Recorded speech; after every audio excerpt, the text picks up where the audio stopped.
6:30 on my computer.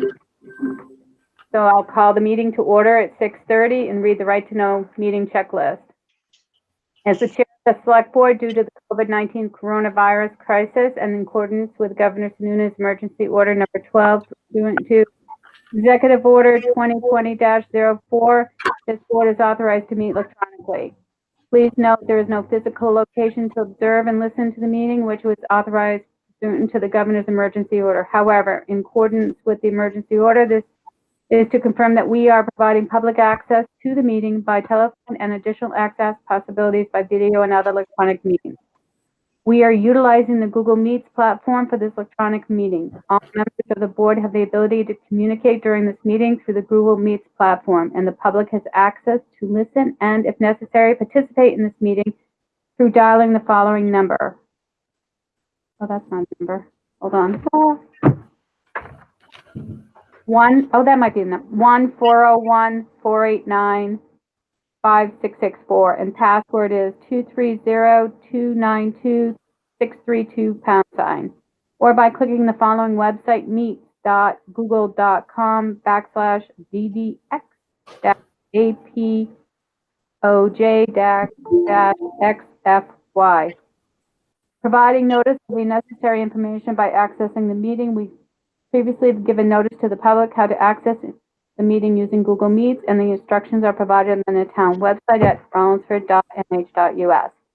Providing a mechanism for the public to alert the public body during the meeting if there is a problem. If anybody has a problem, please call 534-1049 or email at admin@rollinsford.nh.us.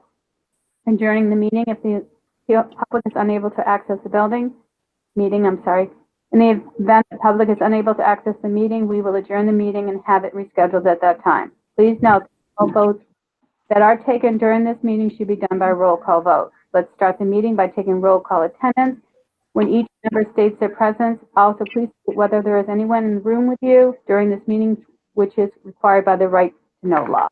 Okay, roll call vote. Miles? Present and alone. Paul? Present and alone.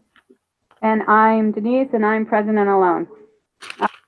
So, start with the agenda, and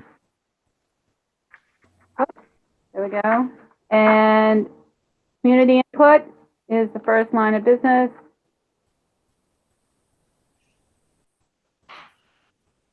Nobody? All right. Consent calendar. Do I have a motion to accept the minutes of June 1st? I'll move we accept the minutes of June 1st. Okay. And I will second that. Okay. All those in favor? Paul? Yes. Miles? Yes. Denise? Yes. Okay. Department head business. We're going to move that down a ways. It's town clerk, right? That's going to go down further. She's not here, right? She won't be here until quite a bit later, probably 7:15 or 7:30. Okay. Police department. I saw Bob. Hello, Bob. You're muted. Tell him he's muted. We can't unmute him. Where is he? He gone? He dropped off. He's gone. Okay. So you've got George and Ed both. All right. We'll go to, okay. So let's go to highway. George? Yes. Good evening. Who's talking? Is it George? George. You hear me all right? Bob, we'll get right back with you. What's that? Go ahead, George. All right. There's been an issue with the hydraulic cylinder on truck 2. When they went to rebuild it, they found out that the cylinder is no good, had to be replaced, and that cylinder is obsolete. They contacted the company that made it, and they ain't going to be starting production until they won't be starting production until they have our truck out of service until the end of June. However, they located one and and received it today. It's going to be that is a little bit more costly bill of it's going to be $3,500 versus the $2,000 for originally PO 1827. There is no other other than put way of fixing a new different style cylinder on it due to the fact that the other one was obsolete. And what is your about all? And there is $3,500. There is money in the vehicle maintenance 4312707 pair for that. All right. Well, I'll move that we amend purchase order number 1827 to replace the main hydraulic cylinder on truck number 2 for $3,500. I'll second it. All right. So, all right. So this was approved last week then, or submitted last week to pursue to do it, right, George? Correct. It was the previous meeting we approved. You approved it for 2,000 because if they could have rebuilt it, they would have do it for less than the 2,000. However, the new cylinder is $2,300 and some odd with the shipping and stuff. So he said it's going to be about $3,500 by the time they finish the job. Okay, and they're the only people that can do it? Northeast Hydraulics and Kittery is the one around here. The chief of the cylinder is at the locators there, and they went to the manufacturer to get it. So, and I don't know what your plans are for that. All right. Many hydraulic companies local that can work on, rebuild stuff. We could send it out. Again, you have shipping on all that stuff too. Yep. Okay. Any questions, Miles or Paul? Nope. No, I guess not. And we have money in your budget for this, George, did you say? Yes, we haven't. I don't think we spent half the amount of it, so hopefully we won't have to spend any more other than regular maintenance. Okay. All right. Everyone prepared to vote on this? Yep. Okay, so our vote is to modify the purchase order. I can't read the purchase order number. 1827. 1827 from 2,000 to 3,500, correct? Is that what it was? Yep. Okay, so roll call vote. Miles? Yes. Paul?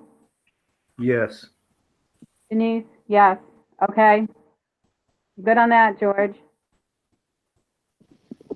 Okay, I don't have any other purchases. Elwood Drive is ready, paved. I believe you're paving today, and they'll get to us if they get a chance. And we are continuing to do the sidewalk work on Main Street. How far are we going to go on Main Street? Do you know, George? Originally, we were hoping to get down to front, but where we had to put some swales and stuff to keep the water from running into the yards, it's probably going to be reduced a little bit. We're going to at least get to the town hall. Okay, good. So there's not going to be any curbings there anymore, right? Excuse me? There's not going to be any curbs there anymore. There is no curbing on in front from Locust to Foundry, and there's always a water problem because the sidewalk is so much lower than the road. What we're trying to do is we're going to put a swale to try to control the water flow down the side of the road instead of into the yards, and raise the sidewalks up a little bit without doing much, without revising too many front yards. Okay. All right, that sounds good. Any questions on that, guys?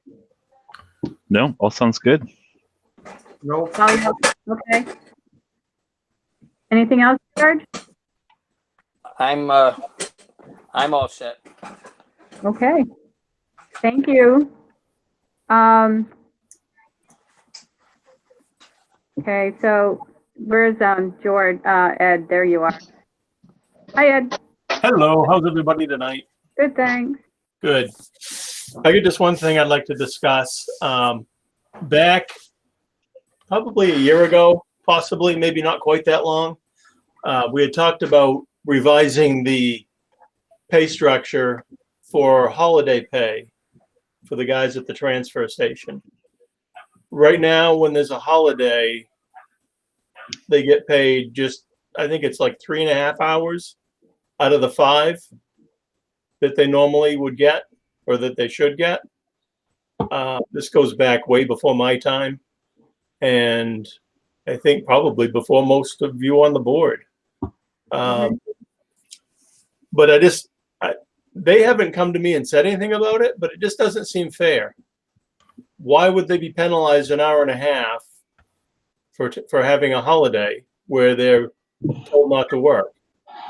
Could we revise that so, like everybody else, if they, for instance, 4th of July this year is on a Saturday, so we'll be closed that day for the 4th. The way it sits right now, they'd be paid 3.5 hours out of the 5 that they normally would be paid if they worked. So is that something that the board would entertain changing and keeping it more in line with the rest of the world, I guess? So that would require a revision to the personnel policy. The personnel policy currently states that anybody who is part-time receives a percentage of time for a holiday according to how many hours a week they work. So, for example, with the transfer station employees, a full week for them is 16 hours. So 16 hours divided by a 40-hour work week means that they get paid 3.2 hours for a holiday. That was included in the most recent revision of the personnel policy back maybe 3 or 4 years, probably closer to 4 years ago now. So it was done specifically at the time when the transfer station started to earn holidays, because before then they didn't get any holiday pay at all. But the select board at that time felt as though this was the way to equitably handle that, because they're essentially getting a third of a week off when they take 1 day off. That's how that board saw it at the time. That's just the historical context. Is this the personnel policy just for the transfer station? No, this is the personnel policy. It is not different for different employees. It's just that you have to work at least 16 hours a week to qualify for any holiday pay at all. And so if you work at least 16 hours, then this is how you get paid for a holiday.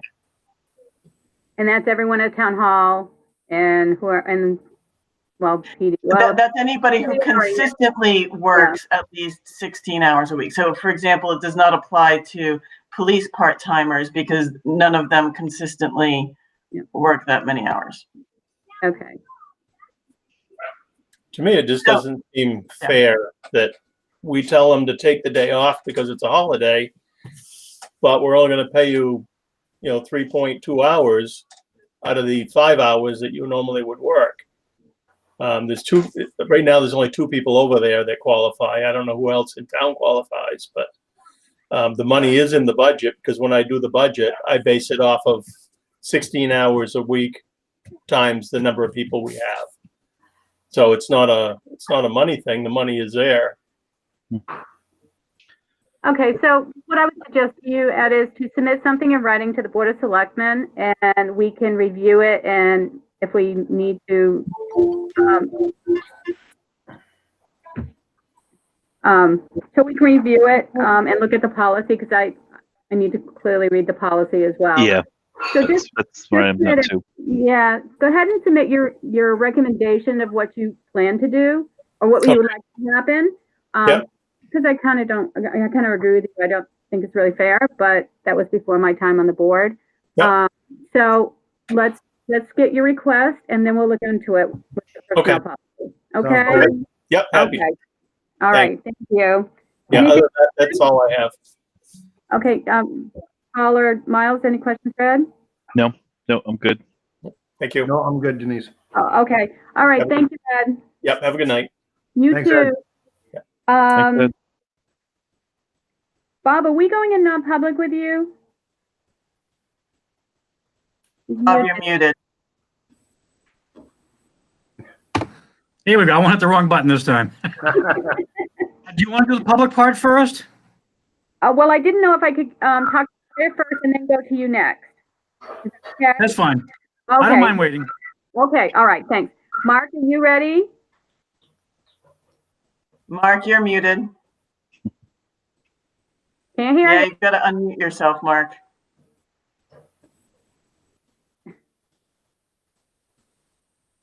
Okay, you turned your video off. The button right next to that.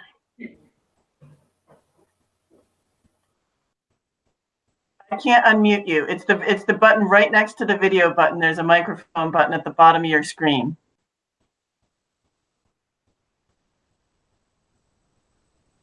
Looks like a little microphone. Yeah, it looks like a little microphone at the bottom of your screen. All the way down the bottom. No. I see it. We can't unmute him? Ah, there you go. You did it. How about that? That's great. I That figured it worked. out. Good job. Okay, Mark, go for it. Go ahead. The only thing I had was that one PO that I submitted for today. All right, let me find it. Hold on. I'll get to you in a minute. Department of Safety. Department of Safety one?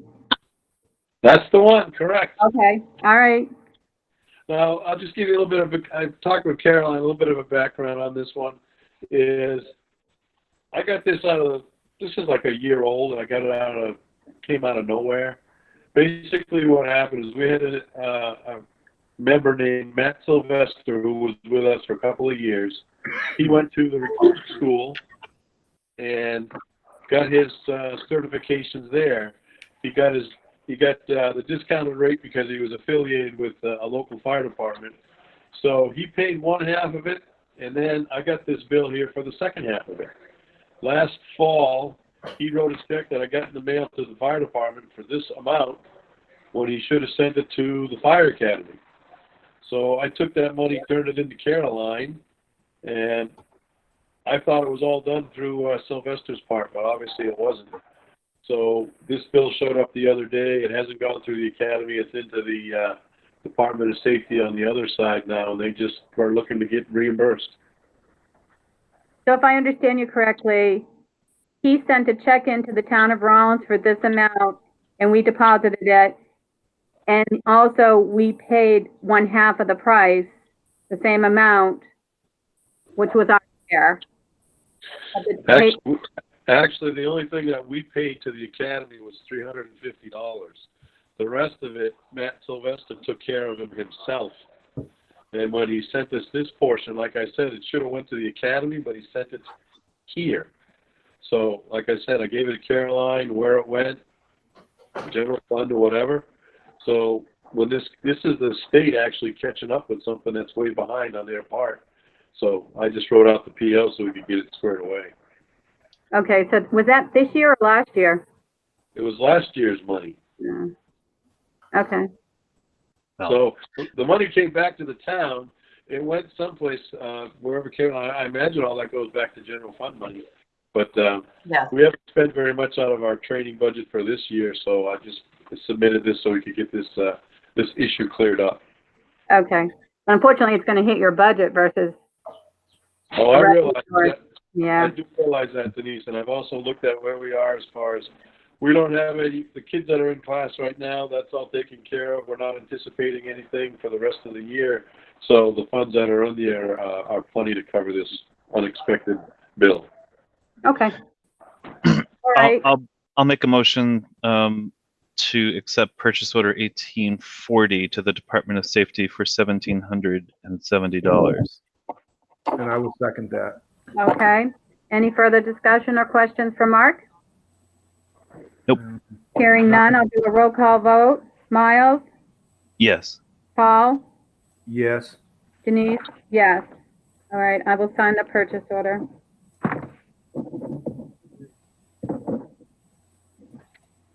And I think that I submitted on the invoice, and I'm sure Caroline has it there, there's a different address to remit the payment to, so I'm sure Chuck will get all that squared away. Thank you for noting that, though. I only see the purchase order, I don't see an invoice. And it was all put together there. Well, it might be hooked onto another one. I'll look. I'll find it. Okay. Anything else? I got it here if there's any other issues, so it's fine. That's Okay. all I got. That's the only thing I had to bring up. Is there any questions or needs out of the fire department? Did you get the furnace on order? Sean has talked to them, and it's in the process, but it's not cast in stone yet, but it's coming. Okay. They know enough to move forward with it, so they're doing whatever they need to do to get things all in line. Okay. All right? Yeah. Okay. Anybody very else? good. Thanks, Mark. Thank you. Have a good night. Thank you. Thanks. You also. Good night. Okay. Bob. Okay, the first item I have is a purchase order number 1916 to the city of Dover. Repairs to Cruiser 74, the rear brakes. And the folks at Dover say that we need 4 tires for that. So that's $1,000 and it'll come out of our vehicle maintenance account. Okay. I'll move purchase order 1916 to the city of Dover for $1,000 for repairs to Cruiser 74. And I will second that. All right. Any further discussion? Nope. Hearing none. Roll call vote. Miles? Yes? Paul? Yeah. Denise? Yes. Now sign the purchase order. Okay. Purchase order number 1917 made out to Tom LaBelle for 2 laptop computers for the amount of $2,400, and this will come out of the CARES Act reimbursement. Currently, we have 1 computer that has the ability to meet as we are now. And this one actually belongs to the Emergency Operations Center. We received this computer with a grant from the state of New Hampshire. So this computer here really should be tied only to the emergency operations room. So we're looking to get to the same specs that that Tom has provided for the computers for the folks that are working upstairs. Okay. I'll move purchase order 1917 to Tom LaBelle for up to $2,400. And I will second that. All right. Any further discussion? Oh, go ahead. I thought that the price tag came in a lot lower than that for the models that. It is Okay. somewhat lower. I just wasn't sure what exactly, and I remembered that was the dollar amount for what we did for the purchase order. So that was the Okay. amount that I provided for Bob, but it is the same model, and it is closer to $1,000 or $1,100 Okay, once gotcha. it's outfitted with Microsoft Office. Okay. Vote not to exceed. Yeah. All right. Any other questions? Hearing none, I'll do a roll call vote. Paul? Yes. Miles? Yes? Denise? Yes. I'm signing the PO.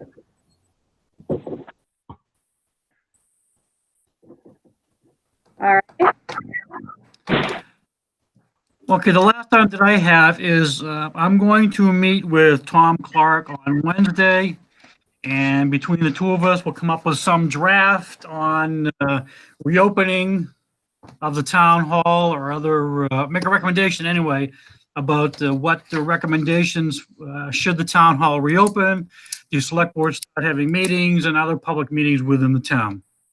So we'll have something for you Wednesday. Bob, if I could talk to you about that and your plans before you present them to the board. I've been working myself with listening to the Primex and Municipal Association guidance and, considering building modifications. So it would be good to regroup and make sure we're all on the same page about all of that. Definitely. Thank you for doing that. Definitely, yep. That's all that I have for the board. Anything from me? No. Do we have a non-public with you tonight? Yes. Okay. Do you want to do that now? Or what, or under Whatever's convenient for the board. We probably have about at least another half hour, 45 minutes of other stuff, if you want to wait that long, or, I'm here doing some paperwork. I don't mind waiting. okay, all right, then we'll proceed with it, and then we'll get back to you on that, Bob. Thanks, Bob. Okay. Thank you. Thank you. Okay.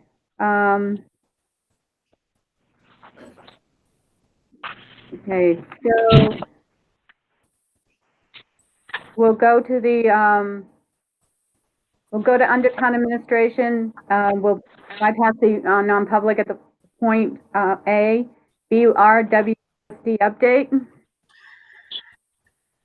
Rollinsford Water Sewer District update. So the select board voted at the last meeting on June 1st to proceed and explore legal options with regard to right to know violations that seem to be happening kind of consistently at the water sewer district right now. There were a number of people on the call that supported that action after reaching out to the board with those concerns. Since that time, I've reached out to an attorney, and he is now looking through all those materials and evaluating the situation.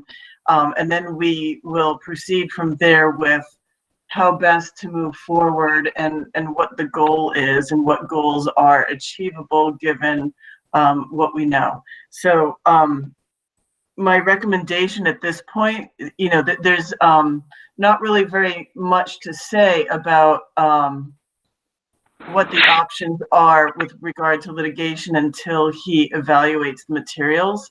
I will just remind the board, and since we have public on this call, so everybody is aware that the attorney's primary recommendation is to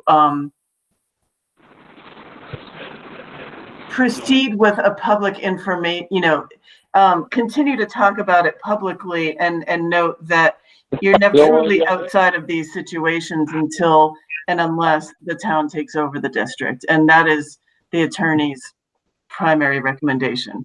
That is aside from any litigation that the board may wish to pursue. So we can discuss that more after the select board's had an opportunity to meet with counsel, which I would suggest is the next step, perhaps next week after he has, like I said, had an opportunity to review the material and come to some determination about what are the achievable paths forward. Okay, so would we, once we understand what the process is, will we include the school district in that thing as well, since they had voted to go forward? Since I have,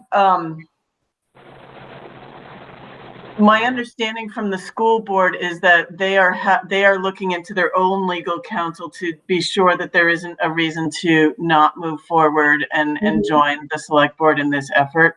I don't know yet. I imagine that may take some time, so I don't know where that lies. But yes, I think that when it comes time for the select board to meet with legal counsel, it would make sense to invite the school board and the superintendent to that meeting. Yes. Okay, all right, very good. Miles or Paul? Sounds like a pretty straightforward update. We'll wait to hear. All right, I'm all set for right now. I'm still digesting everything that Caroline just said, but yep. okay, very good. So we'll go to C, Town Hall Operations in-person meetings. I'll just expand upon what Bob was just saying, which is to say that there have been some inquiries about when is the town hall going to open, since lots of businesses are opening. Some people would prefer to be doing their business in person at the town hall. We are still currently providing all the functions we normally provide, but of course it's more convenient for the public if they can walk in and do that and get same-day service. the town clerk, you'll hear from her later when she joins the meeting. She's finding that operating under the under current conditions is providing more work for her, and she's a bit bogged down right now. So in terms of opening up, I have been reviewing an extensive amount of material produced by the governor's office, Primex, our insurer, as well as the Municipal Association, which provided some legal guidance about how we move forward with operating in a reopening to the public. At this point, what is clear is that it's not simple. And while we would all like to just resume operations as they were before, we have an obligation to provide a safe and healthy work environment for the employees, and also to keep the public and any volunteers safe as well. So reopening, it is recommended that reopening come with a policy, and the policy will dictate what we are subjecting employees to, and they are suggesting that employees every day before they come to work, that they are subjected to a health questionnaire and possibly a temperature check. Somebody has to be responsible for doing that with all the employees. And then likewise, that we would require masks from people visiting, from the public when they come, that masks would be required. But we need to be prepared to have all the supplies on hand so that every station has enough hand sanitizer, enough masks for people who may not have them. We need to have a plan for what we do to ensure that people in line are 6 feet apart and that they are wearing masks, and that we have a plan for what if that doesn't happen and how we're going to handle that, and if people are medically unable to wear masks, for example. So that's essentially what the guidance says. The other thing is about doing this incrementally and having a staged plan, and what stage one might be, and then at some certain point, when we're ready, we open up to a level 2, and then get to fully open according to how well things are going incrementally. I've been looking into door modifications. We have quotes for hinged counters, small hinged counters on doors, so that people could sign checks and other documents when they come visit as necessary. The window opening arrangement is more complicated. Another option would be to cut windows into the walls of the hallway into the offices. I could get quotes for that. The simplest thing I think we could do is to get retractable, I don't remember, stanchions. I'm not sure what they're called, but those line markers that you would find at the airport and at theaters and so forth, that just control crowds and keep them in lines. And we could have those things across office doorways so that the public is not coming into individual office space and they're kept in the hallways. That might be the simplest way to handle people interacting with employees. It doesn't provide for a place for people to sign a document if they need to. So we're getting further. Right? I'm sorry, what? You could put a small table outside the office in the hallway. We could find small tables and do that, and then we would just need to wipe them down after every transaction, or in some regular regime. And so we just need to write that all out and write out what the stages would be, and then get the board to sign off on that as a policy. Okay. Well, who's going to do all this wiping and patrolling and making sure all this stuff is happening? Whose job is that? That's a really great question. And also, my suggestion would be that stage one is related to motor vehicle transactions because Kate is the one who's bogged down and getting the most feedback about people needing more immediate service, whereas the other functions seem to be going very smoothly right now. Yep. You're right. And the more we open, the more we need to handle crowd control and monitoring, keeping people 6 feet apart and monitoring that people are wearing masks. And somebody needs to be paying attention to that. And I'm not really, that's an open question. Yeah. Okay. Did you have a question from Mark about the type of glass? Yeah. Mark, thank you, Denise. Mark, since you're on the line, you and I had talked about modifying the doors from the hallways into the offices in such a way that people could be kept in the hallway, but that we could slide papers back and forth through a cutout in the window of each of those doors. So we talked about that. Right now we have fire-rated glass in those fire-rated doors. The quote I have, the glass company provided tempered glass. You cut a hole in it, you're automatically degrading the fire retardant quality, obviously. But tempered is going to be a lesser quality than fire rated glass. So it would be helpful to have your thought about, first of all, I'm not sure that the glass company is even going to provide fire rated glass that has holes in it because of the implication of it not meeting fire code standards. And so that may be why they provided the tempered glass. But Mark, is tempered glass with a 2 by 12 inch slot at the bottom sufficient, or is that enough of a degradation of the fire retardancy that we should not do that? Yeah, no matter where you go with cutting a hole into the glass and breaking what is considered fire rated, once you do that, you make that all null and void. So that would be something that would fall back on the town willing to take that risk and that responsibility for doing that. If I was going to say to continue, I wouldn't get the plexiglass or anything. Tempered is there, but I would just stay with the regular fire rated glass. If you decide that you're going to put the hole in it, that's probably your best option. But yes, you do lose the fire rating, but that small little bit of piece that you're going to be working through, that's just kind of the way we have to accept that as the best way going to be able to get operations up and running again.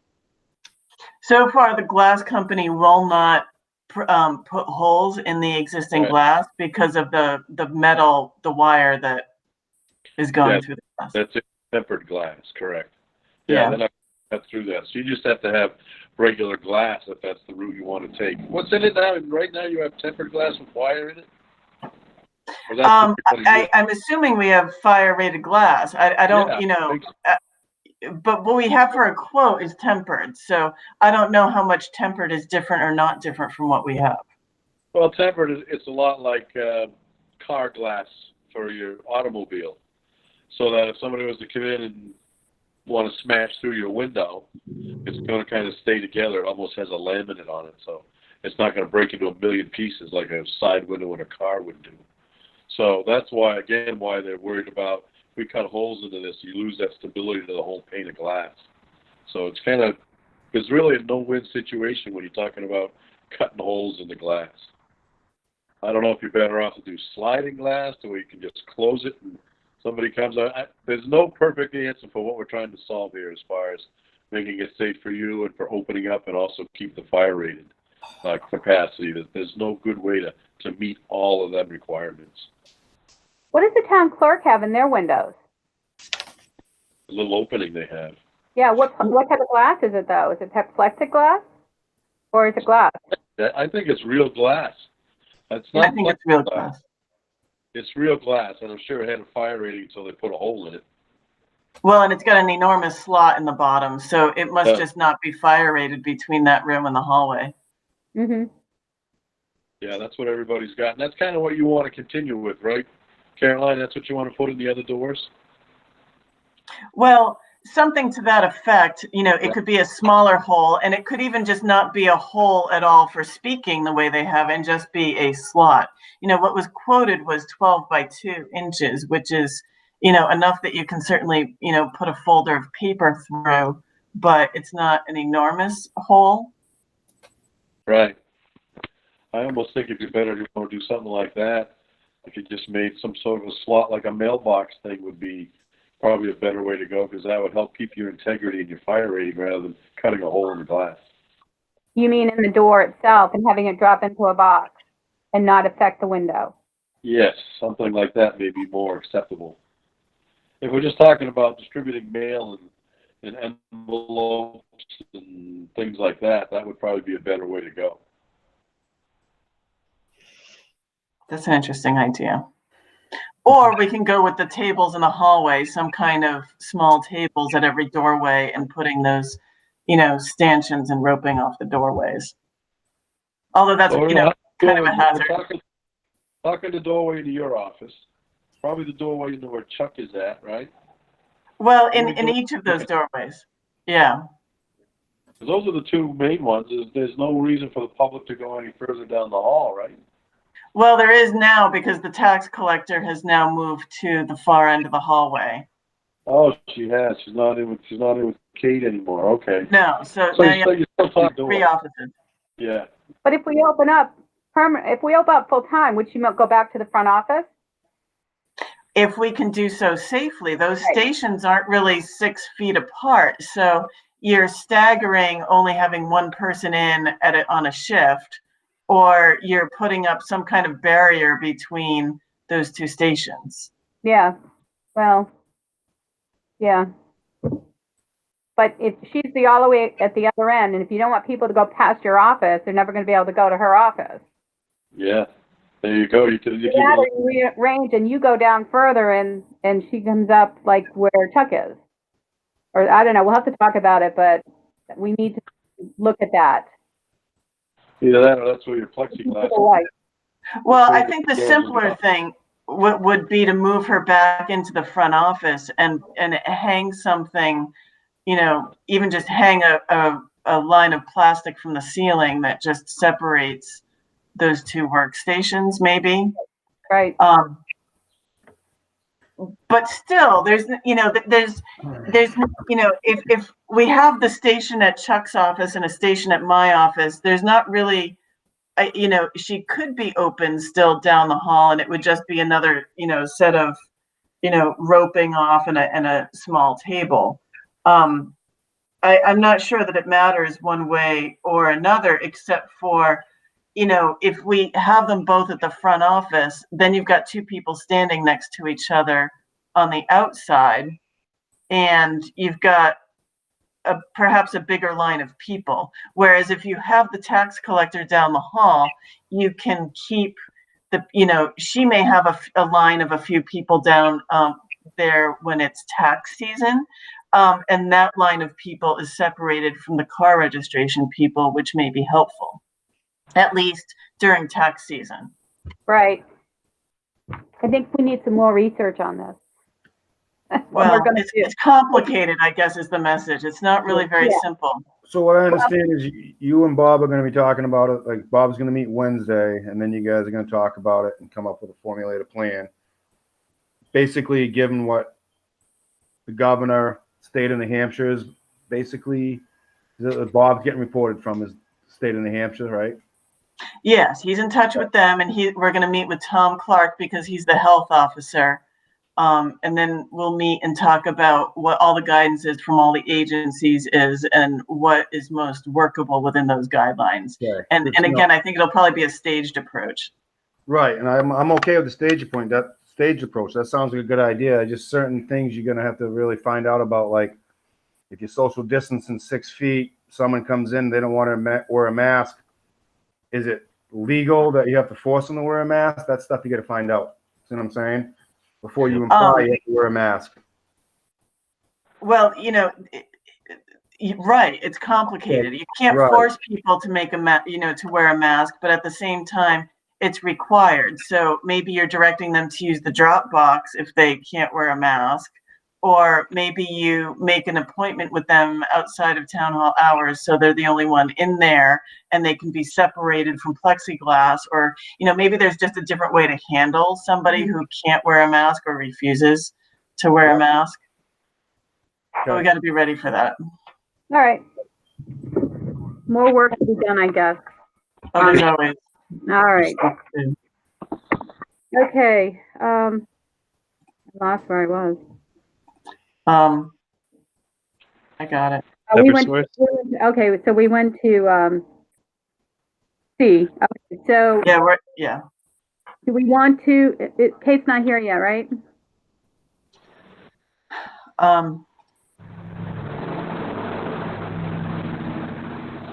No, Kate is not here. Okay, do we want to go into non-public and deal with Bob on that and then come back to the meeting? That's fine. Fine with me. Okay. All right, Um, so it would I'll be, make a- yeah, go ahead. I'll make the motion that we go into non-public session under RSA 91A:3, Section 2. If you have a moment, my call will only take a couple of minutes. Huh? Somebody's requesting public comment before you go into non-public. Mine will only take about 2 or 3 minutes. Who am I speaking with? My name is Richard Perrin. I didn't hear you. Name is Richard Perrin, Perrin. I'm a partnership specialist with the U.S. Census Bureau. Okay. All right, go ahead. I just wanted to call and congratulate you folks in Rollinsford. The response rate for the 2020 census is very, very good. Someone's not coming in. The New Hampshire average is about 60.6%, and you folks are about almost 64%. So it is done very, very well. Again, I just want to remind you that the census is still in progress. Anything you folks could do to keep those numbers going up. Obviously, it depends on the numbers as to what type of funding you'll receive, what kind of congressional districts will be plotted out, things like that, voting precincts. But the response rate has been very, very good. The national average is about 61%. But anything, again, that you folks can do to help get the numbers going up there, and it would only help in your funding. All right, thank you very much. Do you need my name for spelling purposes or anything like that? Or Go ahead.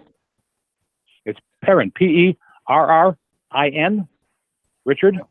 I'm a Richard. partnership specialist with the U.S. Census. And what I like to do is, you may use it or not use it, is send you some information that can be used on your website or your newsletter or your Facebook page. You can just look it over and see if you'd like to use it. And if you prefer to, that's fine. If you're not able to, that's okay too. But I would like to send that along in an email to you, and you can take a look at it. Mr. Perrin, you can send that to me, the town administrator, Caroline Kendall. The email address is admin, ADMIN, @rollinsford.nh.us. I got it. That way, it's a media toolkit with all sorts of interesting messages and videos, and also just about everything you should need should be right in there. It's got a map. You can check your response rates, things like that. So wonderful. If I can send that along, you can look for that in your email. Okay, Very good, thank you. thank you. Thank you very much for your time. I appreciate you letting me break in. Okay, all righty. So we had a Have a great motion. night. Thank you. Thank you. We had a motion to go into non-public, 91:3(2)A for personnel, correct? Correct. Okay. And so I will do a roll call vote. Okay. Miles? Did we get a second? I'm sorry. Oh, I'm sorry, Tom, did you? Okay, all Okay. right. Miles, Yes. Paul, Yes. and Denise, yes. Now remember, you have to log out of this meeting and go into the non-public meeting that was sent to us. And Okay. close the tab for this meeting. And Right. for those of you who are participating, the public present, the board is going to come back to this meeting to continue on with the agenda and may possibly go out into non-public again later in the meeting. But you are all welcome to hang out here, and we will be back.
They will be back shortly.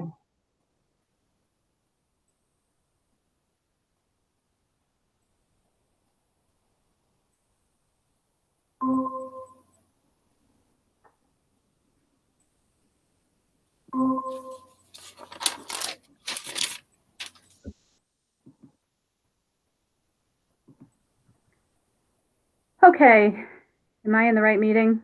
You are, you're waiting for Paul. Okay, so everyone left. Yeah. All of our friends left. Oh, Nancy's still here. Oh.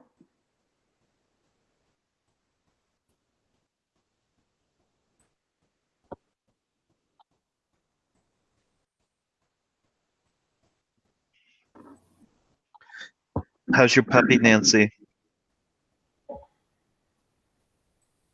She's blocked.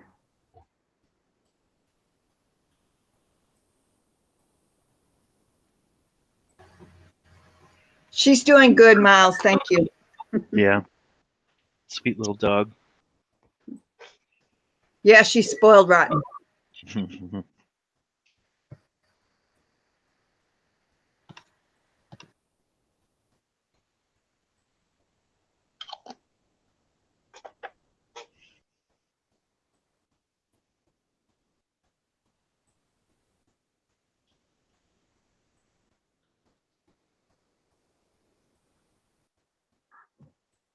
Ah, there's Kate.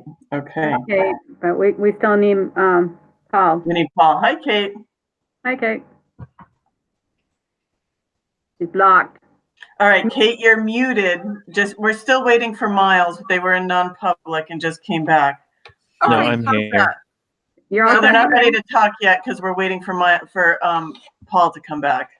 Okay. So sit tight. Yeah, just for a minute. He should be here. Now, plenty of mail came in.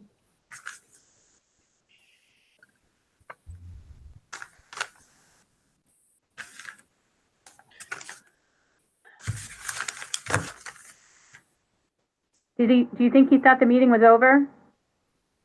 No, I can't imagine. Okay. Why didn't you call him?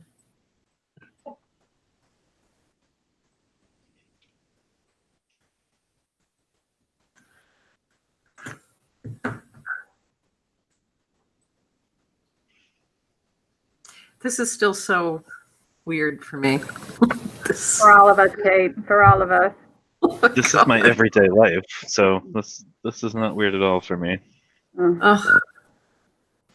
That's how I spend most of my days now, too. Yep.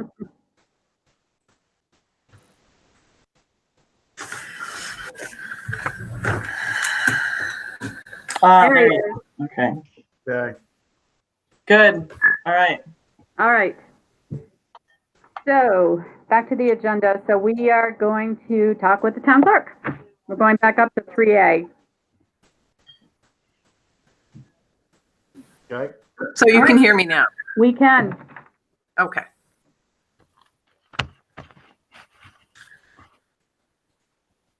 We're just waiting for Paul to get tuned in.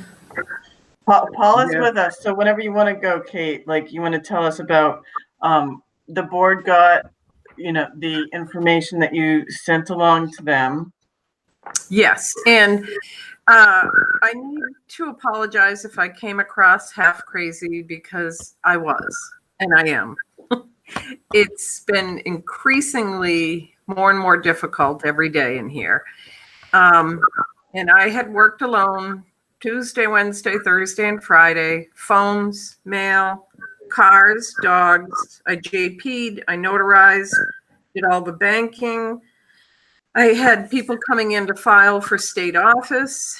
I was doing birth deaths, building permits, emails. It's overwhelming. And I barely had a chance to type out, as Carolyn had asked me to do previously, an email. And I think it was stronger than it should have been, but it was a great deal of frustration and anger on my part. So the reason, there's a couple of things going on. One, I would like to reopen. It takes me 3, if not 4 times longer to do a transaction this way. Obviously, just the mail and renewals, that kind of stuff is easy. But any new car, new resident, which through COVID, more children have moved in with their parents. There's been, an enormous change of residents, which affects me. I got to do their dogs and their cars and motorcycles and GP for them and whatever else they have. It's just, it's more than I can handle, without a shadow of a doubt. I had a volunteer, thank God, came in today, which was an enormous help. But the things that I can't have volunteers do are like the phone calls and, the questions about specific motor vehicle things, whether, my husband died and the registration's in his name. I mean, I don't have anybody but myself to answer all of those. And when I did some research to find out how many vehicles I was doing, and I got a report from the DMV, I'm doing as many transactions as full-time clerks, just myself.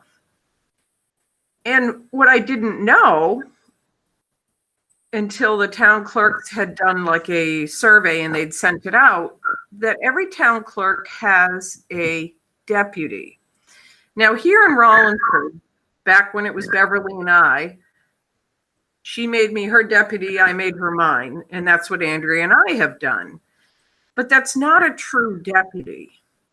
A deputy needs to be able to fill in completely if I were to drop dead of a heart attack or get hit by a car. And I don't have, the town does not have somebody to do that. And with my level of frustration after last year's budget and not really having any incentive to run again, I don't want to just leave. And I'm getting to the point, as Carolyn will tell you, I was in tears on Friday. I'm at the point where I was just going to walk out. It's just, the stress is incredible. And I don't want to do that to my town. I love my job. I love my town. And so ideally, I would like to train somebody. And I'm not asking for a lot of hours, but maybe somebody that can float between Andrea and I to be trained. Because even if I was a tax collector for 10 years, but if Andrea gets hit by a bus, I don't know how to get into her system. I don't know how to take payments. I haven't used that system in 15 years. And so we're not really true deputies. The town needs somebody who can come right in and take over if I have surgery and I'm out for 6 weeks, or and the same for Andrea. We need a person, maybe 8-10 hours a week sometimes, but then other times, fill in for vacations or sick time, or you need a deputy. And it'll take, if I were to just snap and leave, it would take this town probably 2 to 3 months to have a person trained to come into this office. And you just can't do that. Somebody needs to be processing, taking in the payments, doing this type of stuff. So I'm concerned for the town. And I think that rather than stress us to the point where I am going to walk out, and I don't want to be that. I've never done that in my life, but I'm that stressed out. And I think for the town, it's time that they invest into a person. And Carolyn and I have talked about, maybe a person who can work one day at the fire department to take, like who was there, that Kevin's, to do the things that Kevin did, or, help here at the town hall and be trained in motor vehicle and in the other programs that I have through the state.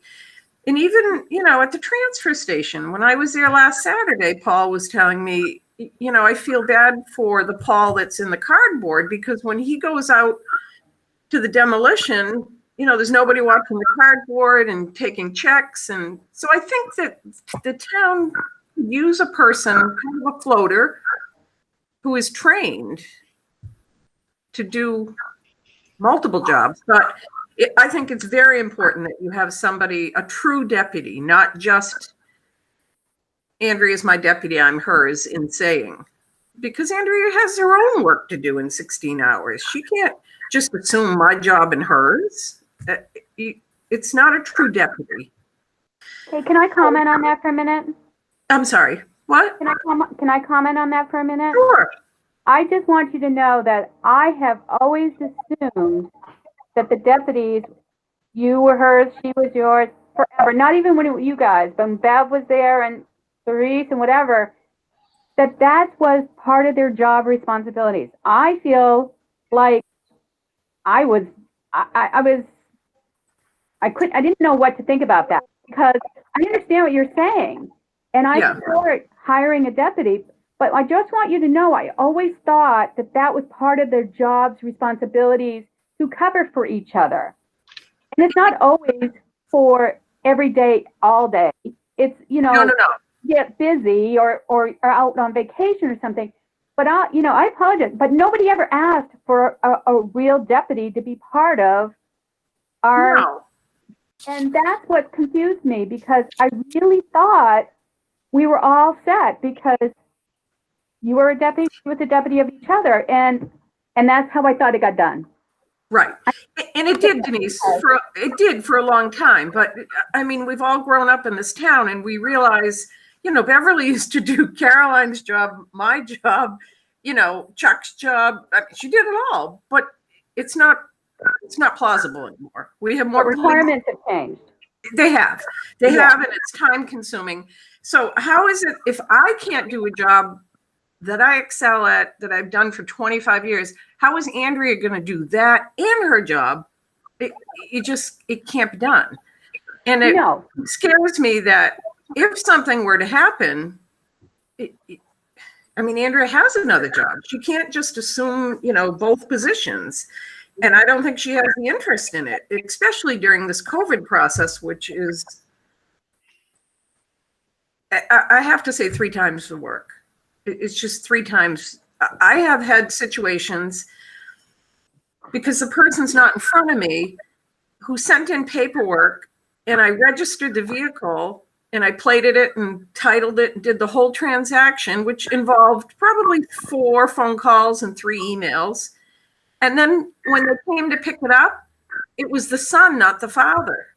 So I was on the phone for almost an hour with the state to back out all this transaction because it was Roy Jr., not Roy Sr.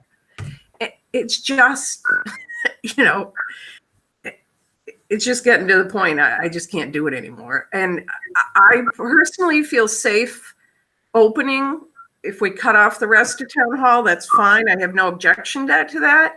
But I think everywhere you go, the signage is out front, 1 person at a time. You need to wear a mask. You stay in the corridor until the person in front of the window is complete. It can be done. We wipe down the counter after each transaction. I'm ready to open. I'm not afraid to open. I would like to get back to business. But I also would like to train somebody because there's really, at this point, there's no incentive for me to run again. I just don't feel appreciated. And I realize I've had different boards and different things have happened, but I'm not blind to the fact when somebody gets a $5,000 increase or a $10,000 increase, and I can't even get 23 hours a week, or I can't, that I requested, or, I'm just trying to cover my own nut. And I don't like the process of everybody gets 2%, whether you do a fabulous job or you don't. I've never worked like that before. I've always excelled and done well because I always put in 110%. So it's hard. And I've had a couple of job offers, 3,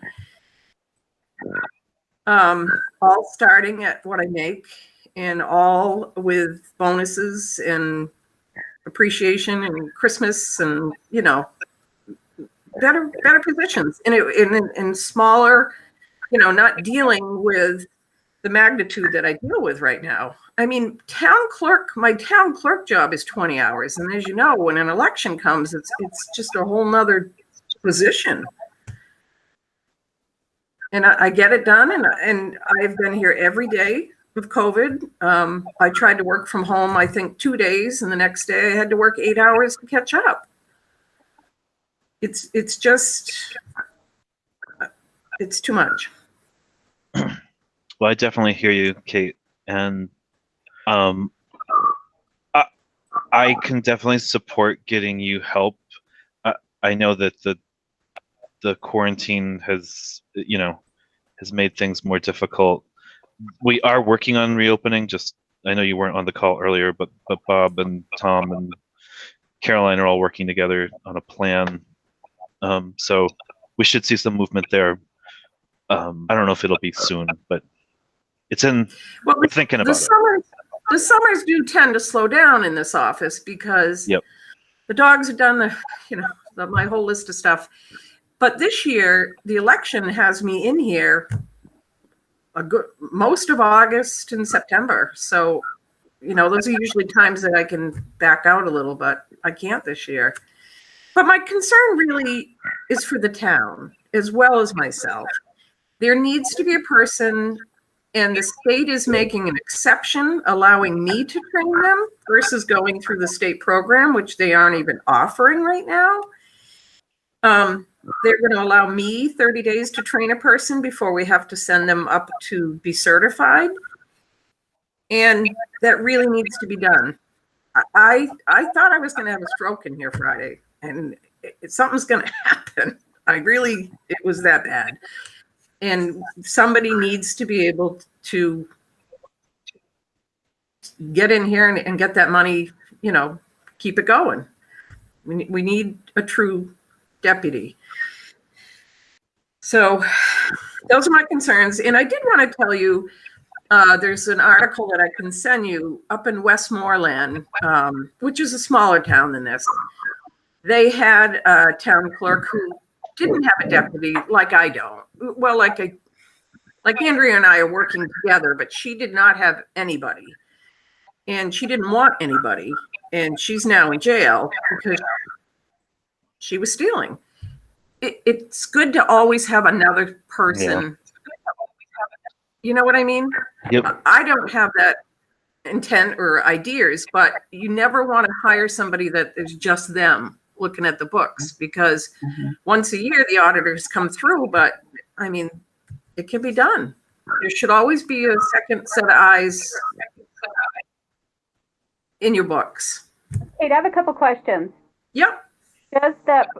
Okay, so you're saying a deputy, but does it have to have the title of the deputy in order to do motor vehicle and the other things that you need to have done? Yes. Is that a state regulation? Yes. Okay, and so it also has to be a resident, correct? It does. Okay, just want to make that clear. So that's what scares me about, I don't want to leave. I love this job. But if I leave, you have to find somebody who's A resident, and B has to go through all the training, and then for 20 hours a week, the job can't be done in 20 hours a week. And you always want to find somebody that's willing to put in all the extras. I'm afraid you're going to pay through clerks. Kate, so we know that the town clerk or a deputy town clerk has to be a resident, but can any employee who is trained and certified do any of the job functions, or are some of the job functions restricted? Because we know that in cities hire people who may work in other cities and towns that are clerks that do motor vehicle registrations. So, vital records, dogs, motor vehicles. Is it legal to train people who may not be a resident to perform any of those functions? Who's already an employee? Yeah, throughout the state, we have a network where if somebody passes away or something tragic happens, they open it up to everyone to go in and help out, and they pay them. But I've never known anyone to do it on a permanent basis. It wouldn't be permanent. It would be a fallback to somebody if you had someone who was out. Yes, like if I drop dead, and I've given Carolyn this information. Stop dropping dead, Kate. I nearly did Friday. I gave Carolyn the information to contact the New Hampshire town clerks because they do pitch in. They would pitch in, but after COVID, a lot of them are having a hard time even finding someone to pitch in. Mm-hmm. They're backed up at their own offices. So, and the other thing I wanted to mention, the things that absolutely have to be deputized for. I can have a volunteer do my envelopes and stuffing, and dogs are not a problem. It's when we get involved with the DMV, vital records, and it's called HAVA for the election, that it's high security, very high security. And that person has to be, they're going to allow me to train them in the office. They'll go through the state to get a certificate that they've been trained. And that's the position, that's the part that scares me. That, we need somebody, and, it could be someone that comes in the beginning of the month and the end of the month and helps out. It's not I don't feel like it's going to be a ton of hours, but we do have to do this job quite a bit to maintain it all. It's always changing, to keep up on it. So Kate, I have a question. You're saying that it has to be a deputy in order to be able to do motor vehicle. Yes. So how do the people out in the New Hampshire Division of Motor Vehicle not have to be deputies? And they're doing the same job. Well, no, the DMV is different. I'm sorry? If you're Well, the vehicle and you go down to the motor vehicle department and register your vehicle, I mean, they do registrations down there, correct? No, they don't. No. Department of Motor Vehicle doesn't do any registration? Nope. The DMV, everybody has to do their town portion. We collect the money for the state, but the state will not collect for towns. So the things that are done at the DMV is we're agents for them. So we're not allowed to do everything. So they handle veterans plates, licensing, address changes, quotes, but no, you cannot go to the DMV and do your registration. You can finish it there. We do the town portion and you can finish it there, but they will not. But again, their access to the information that you're saying is top security, and you have to be a deputized person, but anybody that works there is also going to have access to that. So I'm not quite sure I understand the difference. Well, no, they've all been trained, the same training that I go through. And there's, they have 15 employees in any DMV. So when you register motor vehicles, then it doesn't have to be a deputy to do that, correct? It can be another employee who's not a deputy. Well, they could go through the training. And it could get certified the training. And maybe not have the label of a deputy. Yep. But if we wanted to have a deputy and then a backup person, that backup person can do it without the title of deputy, but it'd be an office assistant and get the same training as the deputy or you have to be able to do that job, and that's appropriate. Yes, that would be considered a clerk. Okay. And they can do registrations and vital records, etc. Yes, your average person could be trained to do that. It's just, I guess you don't have to give them the title of a deputy, but that would be their. I'm concerned about finding a town resident that's going to want to do this, right? I know. I think, and Denise, I think that's where you're going with, can we get someone and call them a clerk that can do everything they need to do and not be a resident? Figure out the deputy. Yeah, not be a resident, because I think that's going to really limit the pool.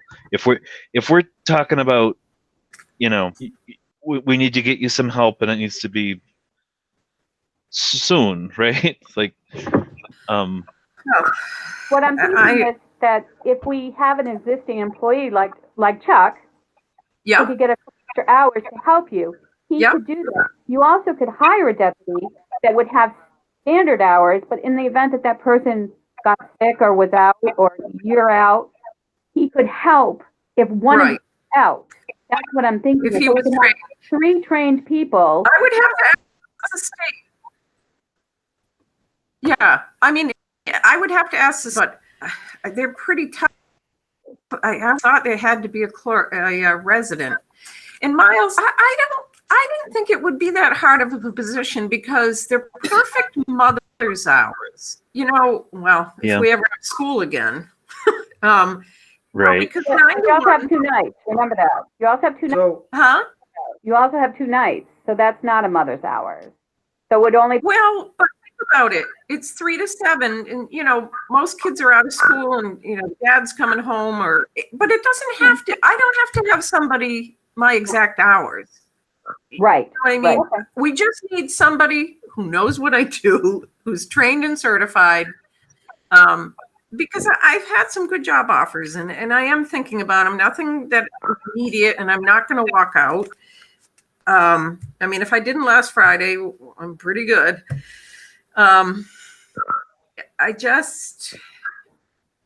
that's just where I'm at. And for the town's sake, I think it's time that we train someone in those positions.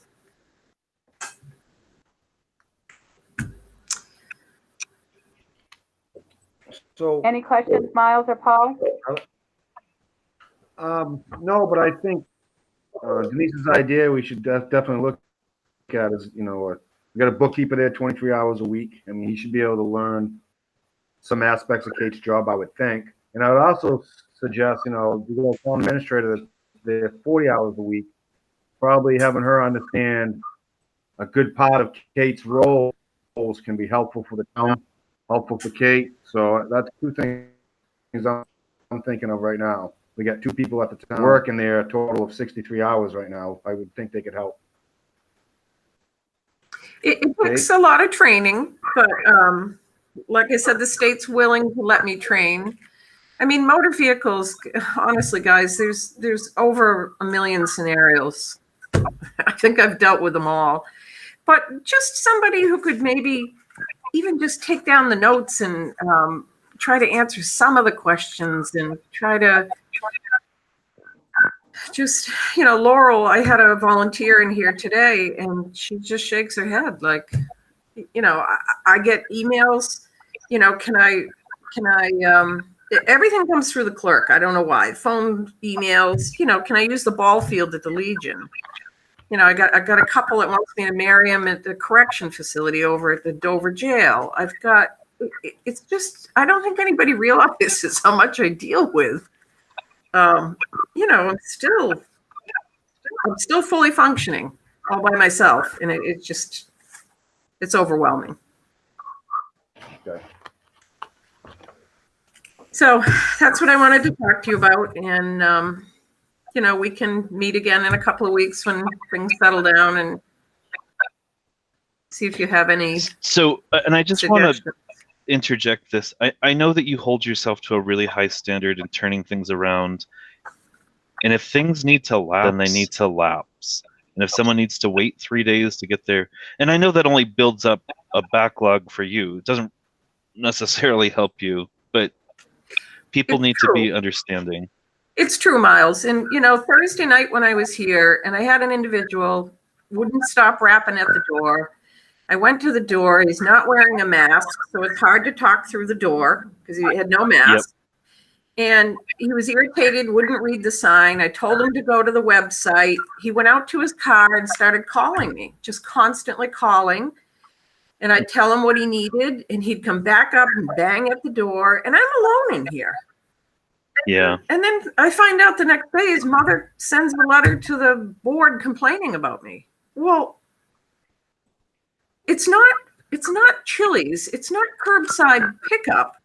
And you can't harass me at the door and on the phone and then go home and have your mother complain to the board. Like, Yep. Or I have a woman who complained to me.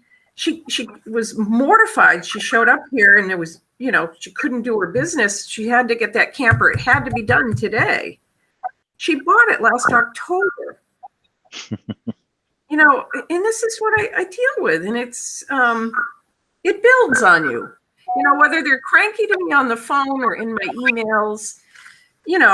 I'm trying to tell people I'm doing the previous day's work. So within 48 hours, you'll have a response for your paperwork. And that's damn good for one person. If you ever drive through town and you look down every driveway and you look at every car, motorcycle, trailer, RV, boat, I'm registering them all. It's a lot. And I didn't even realize till the state gave me my numbers, 4,000 transactions in 20 hours a week. So it's time. This town has done a wonderful job. The highway department's been built up, the police, the fire, and it's time for this office to follow suit. We need, we need to move along with the times. There are times when we have 30 homes transactions in a month. And with every one of those is a whole new set for me. It's not, I don't just I don't have one program that I put in the new resident and everything turns over. I had a woman today, 6 dogs she moved here with. 6 dogs. Do you know what the data entry for that is? What kind of a nut has 6 dogs? Oh, wait. Oh, she's got 6 dogs. It's just, I could write a book. Kate, I just So want to anyway, make sure, if you ever feel unsafe, I would not hesitate, or you're feeling harassed through the door, to call PD. we have before. I have, Denise, and we have a panic button. Okay. And I've pulled the panic button and they've called and asked if I did it on accident. Okay. Say no, good here. Yeah. But, I mean, if people come my way and pounding on your door and continuously pounding and then calling you and going back and pounding on the door, that's harassment and you need to call PD. And he's swearing at me. You Yeah. know, I'm like, and then his mother writes to the board that I was uncooperative. Put a mask on, read the sign, go on, and he called to tell me that it wasn't on the website. He said there's no information whatsoever on the website. I'm like, All right. so anyways, but those are few and far between. We do have really good residents. People have been wonderful. I've been saving. I've got all kinds of thank you cards. People have been really good. They've been sending in pizza. I love our residents. I really do. It's just those few and far between. Yeah. Okay. So any other questions, Paul, Miles? Nope. No, I think I'm good. All right. Anything else you want to say, Kate? Not that I can think of. It's been a crazy day. So I just And I got did- a house, so my head is spinning with ideas. Yeah, it didn't help to have 4 elections in a single year either, I'll say.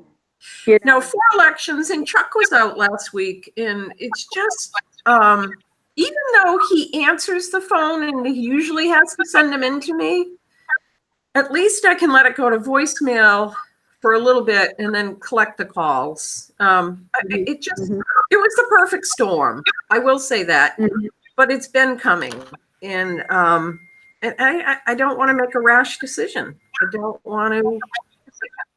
I won't do that to my town. I love my town, and I just don't want to do that. So we got to figure out a happy medium. All right. Sounds good. Thank you for your input, Kate. Okay, and we'll try to reconvene in a couple of weeks and see if we've come up with any. And I will ask the state if the person has to be a deputy or if they could just be a trained clerk. An already employee. Right. And if Or, they trained clerk. or if it can be a non-resident.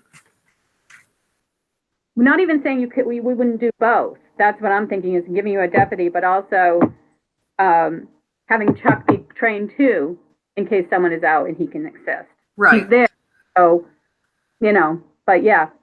Right. Because I mean, you never know. Yeah. You never know. All right. Okay. Well, thank you. Thank you, Kate. Have a good evening. Thanks, You as Kate. well. Bye-bye. Bye. Okay. Where were we? Eversource. Source LED conversion closeout. So that's a form that's in your folder there, Denise. And I'm hoping the board will authorize, it doesn't have to be tonight if you're not ready, but it's a closeout of the LED conversion project. It took them a couple of days last week and the week before that they switched all the fixtures from in the police department and the town hall. And so now that's complete. There's still a couple of adjustments that they're going to make, but Eversource just needs to know that the LED conversion happened.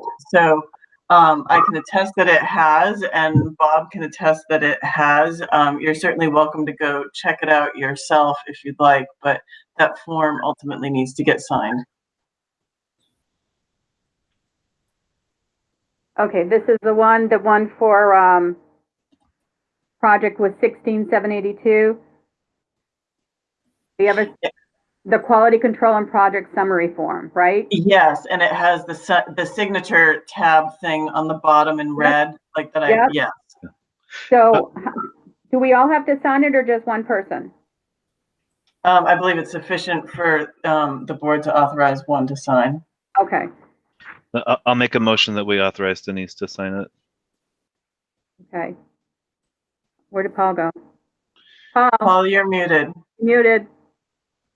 Well, there he is. Something's going on with funky with his lights. Yeah. Paul, Paul, are you able to unmute? Paul? Yeah, Okay, good. All right, Miles made a motion. Can you second it, please? I can. Sorry, the mic wouldn't turn. I hit it like 10 times. I will second that. Okay. All right, any So I'll further? just say my computer's ahead. acting really strange, so, Okay, okay, I'll second all it. right. So any questions on this motion? And Caroline, did you tell them that they weren't able to do one part of it, that the different switches on the conference room? So I did say this to Miles, but rather to Denise, but Miles, I know that you are aware that the goal was to alter the conference room such that each light switch on either end would split the light fixtures. So Paul, there are 8 light fixtures in the conference room. I think there are like 8, but they're split. It was always, it's been the recent goal of the select board to put half of the light switches on one switch and half on the other switch, so that when we're using the smart board, it can be darker near the screen, but also that it can be light enough that people can look at the paperwork in front of them. So that was one of the goals we had about this conversion project, and come to find out, that didn't happen, and they're not going to be able to do that. So we can certainly hire an electrician separately if the board wants to do that, but the conversion's taken place, and that's as far as it was able to go. So everything else got done except for that one part? Gotcha. Right. Okay. All right, any other questions on this? No? Nope. All right, so I'll do a roll call vote to authorize me to sign the quality control project summary form. Miles? Yes. Paul? Yes. And Denise, yes. Okay. All right. Facilities inspection reports. You all received the fire inspection reports that Caroline had sent to you? Yep. Okay. What did you want to talk about on that, Caroline? So they were forwarded to you because they've been a topic of more recent conversation, given what we've learned so far this year about the fire station and their deficiencies that we all thought we should have been more aware of. So every year, the fire department has been doing inspections of all the facilities. The person who's doing it now is relatively new to that, but we also thought we would have our building inspector go out at the same time so it can be more of a combined report. So that's what you've received, but it's not all inclusive. And so I just want to call that out when you look at those reports, particularly the town hall. What's interesting about the town hall report is it doesn't say very much when it could really say quite a lot because it's a historic building. So we know that it has a lot of code violations because historic buildings always do. I've talked to Mr. Clark about how we're going to revise these reports so that they're more comprehensive. He'll go back and use the existing buildings code rather than new building code. But I just want to say, when you get that report, to note that with historic buildings, you don't have to bring them up to code in quite the same way that you would a new structure, because historic buildings have historic value, and there's a way to make them code compliant while also respecting their historic nature. So just because certain things will be called out doesn't mean they necessarily need addressing because it's a historic fixture, but it would be something to think about if we were to ever renovate the building. At the same time, if we were ever to renovate the building, you have to bring, it's one of those things where once you touch it, you have to bring it completely up to code. In some areas, like it depends on what we're talking about, whether it's railings or tread heights on stairs or what have you. But depending on what the code violation is, we want to be careful if you're going to want to pick away at things, because once you pick away at certain things, you have to bring the whole thing up to code. So for example, the back stairwell at Town Hall is not up to code. The railings are, I think, too close to the wall. But if you want to address the railings, then there's a lot of other things about the whole back stairwell that aren't up to code, but it's old. And so it's okay to leave it alone. But once you touch it, you've got to renovate that whole space, at least that whole space. So I just want to make you aware that this is supposed to help as a planning document, but we're also going to need some professional advice in how we implement it if we want to stay in that building, if we are going to not renovate the whole building. So if you want to pick away at it, then we're going to need some advice about how we can do that legally without becoming more non-compliant by doing pieces when really we're supposed to do a whole area, for example.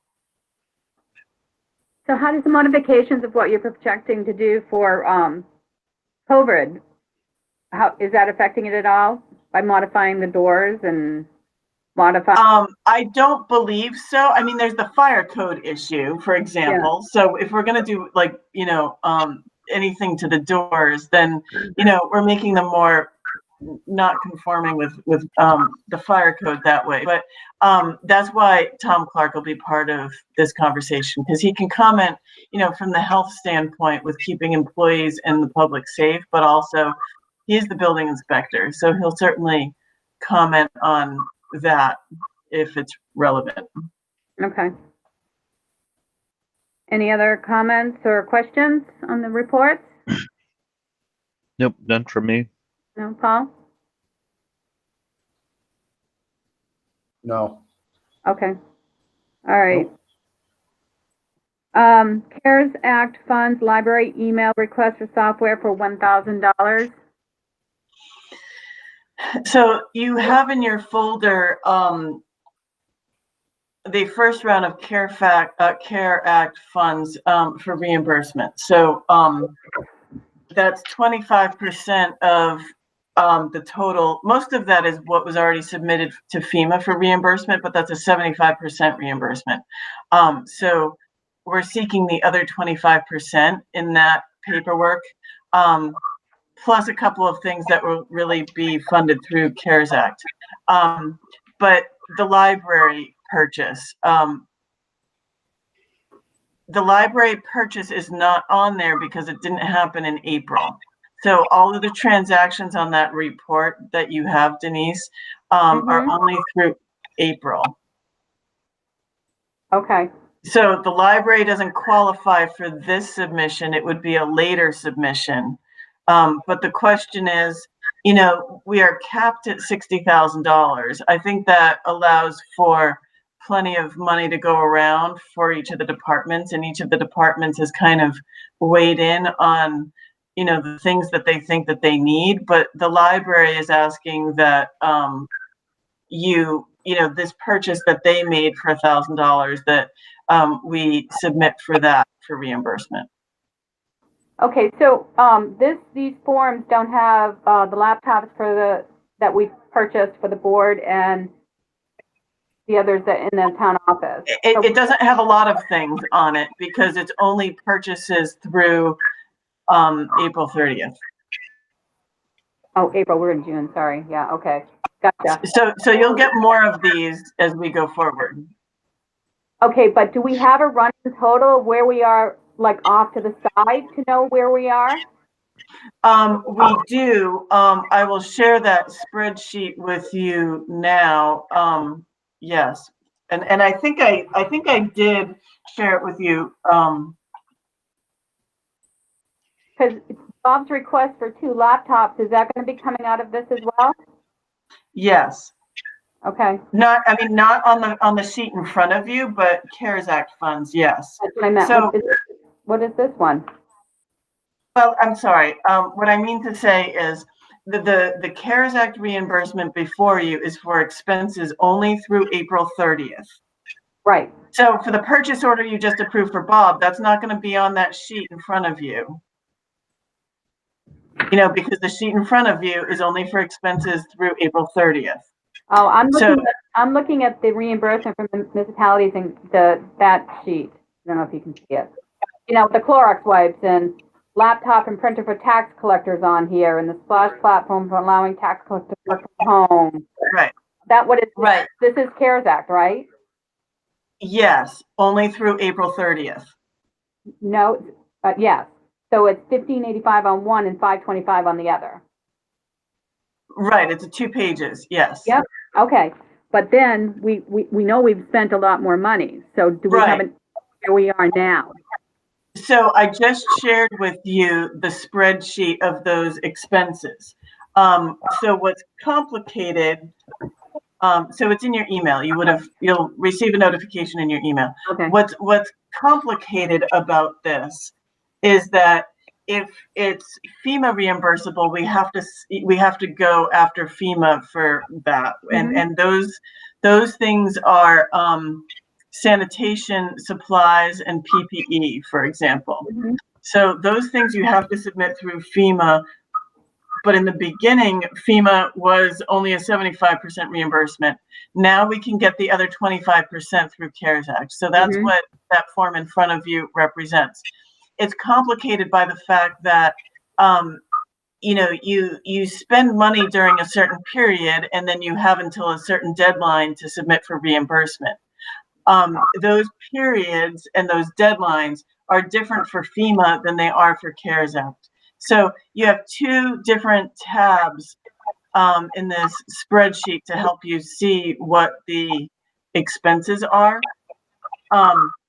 The layout of this spreadsheet might change, or maybe it might just get color coded. We're still working on how to track expenses that have been submitted for reimbursement versus things that are waiting to be submitted, because we have to keep track of when purchases are made and submit them at the appropriate time. Okay. So, and Denise, I think your underlying question is, what do we have left to work with, and should we take $1,000 out of it for this Right. expense? Right. So yes, I appreciate that, and I'm sorry, I'm always there for the long-winded answer. There is. Let's look at the money. In the great scheme of things, $1,000 is not that much money for the 60,000 total that you have to work with. We have something like $5,000 that has been spent to date, mostly on PPE and cleaning supplies.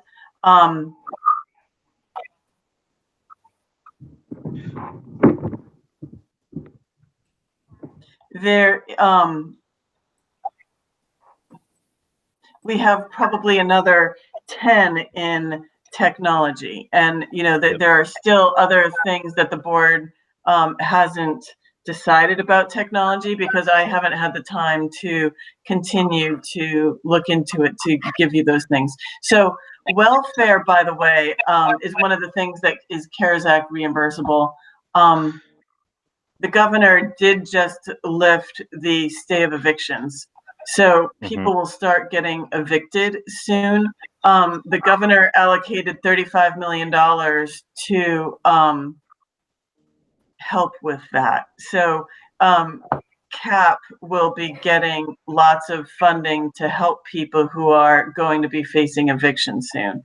The welfare directors and I are still, you know, we're talking about talking with Community Action about how that's going to be managed, whether we're seeing people first or they're seeing people first. But I don't, and given that the governor just allocated $35 million toward that, I'm hopeful that we're not going to bear the brunt of, that stay of eviction, getting lifted. Yep. Okay, so bottom line, we at least have 1,000 in there. I'm thinking. You have more than 1,000. I would say you easily have 40,000 that you haven't allocated yet. All right, then, we have a motion that we can, purchase this software for the library. So moved. I'll make that motion. Second. And I will second that. Okay, so that's going to come from the CARES Act Yeah. fund. Yeah. All right. So we'll do a roll call vote on that, and we'll start with Paul, Yes. Miles, Yes. and Denise. Yes. All right, so you can notify them, Caroline? I will, thank you. Okay. You're going to send me the spreadsheet that shows all of the. I emailed it. The whole board should have that. Okay, very good. The second tab seems to be empty.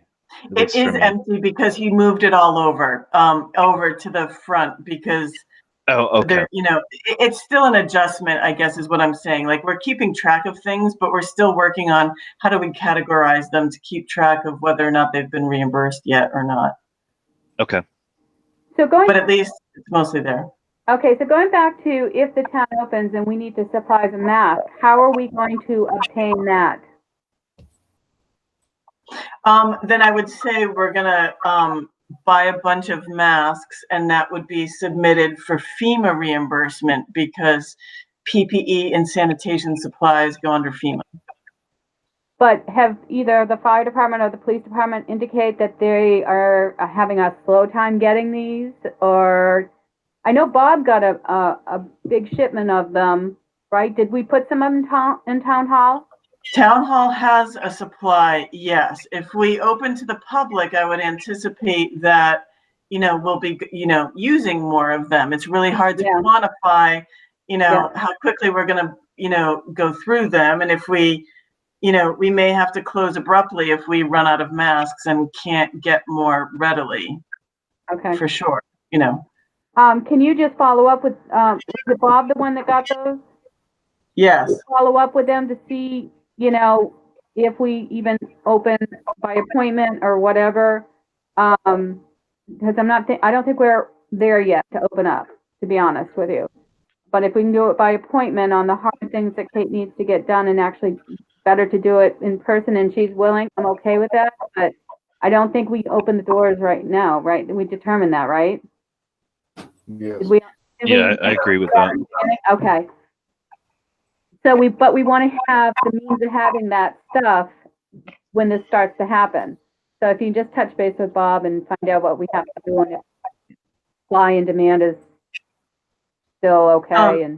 It would be good to know if we can get them readily or not. Right, because I don't want to wait 6 So that we're weeks, prepared. so we have to make sure. Okay, so you'll check on that with either fire or police. Yes. Okay. All right. So we are now at board member update. I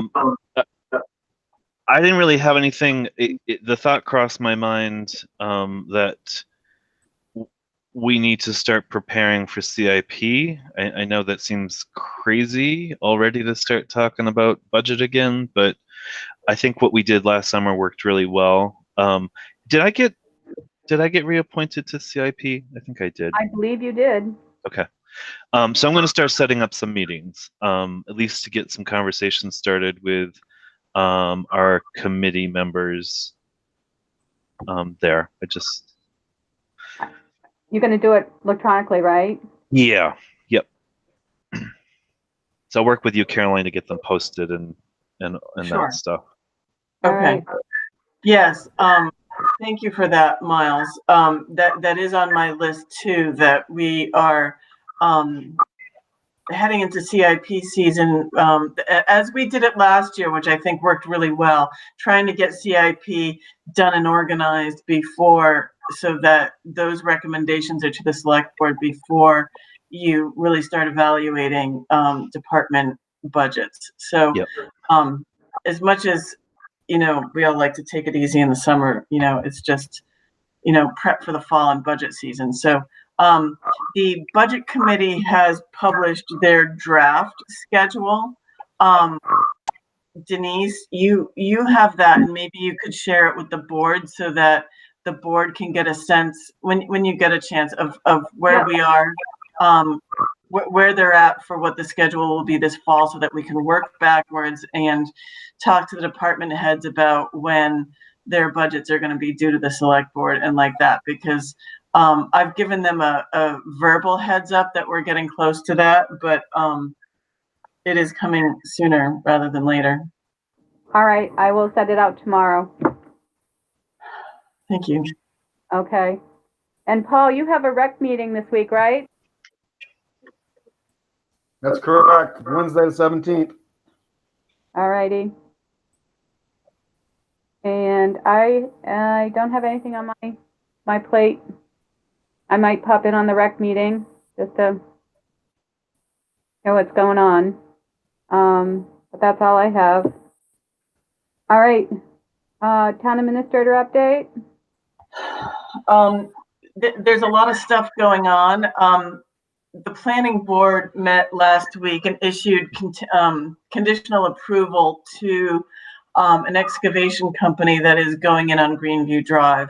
That was a lot of work, a lot of back and forth with the applicant and the minute taker. I'm holding regular land use group board meetings now, which is really helpful. But for Michelle Mears and Tom Clark and Sarah and I, we're getting together about every other week to talk about our forms and applications and getting checklists for applicants and making sure our regulations are consistent and making sure that we're all on the same page about what applicants need to complete for their application or what else needs to happen. So there was a technical review committee meeting for that project. They got an engineering review. It was quite an extensive thing. So within the next few months, you should be seeing more construction over on Greenview Drive as that goes in. The zoning board is meeting on Thursday this week. It's a workshop meeting that they've started implementing to acclimate the new members to how the zoning board works and what their role is, and some training, and they're going to be meeting and talking about whether or not they want to meet with the planning board about certain things in our regulations, particularly about accessory dwelling units, to see if it would make sense to recommend modifications to the zoning ordinance, some things like that. We had a joint loss meeting last week on Monday. Denise, thank you for attending. I thought that was great that you were able to come. So we went over those building reports, and the first aid kits are now installed in all the facilities. So that was good. There's a lot going on in the communities around nitrogen.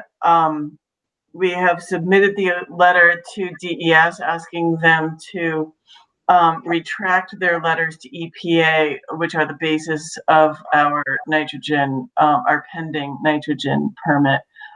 There's a call tomorrow with people representing the Conservation Law Foundation who have done their own feasibility study of the nitrogen permit.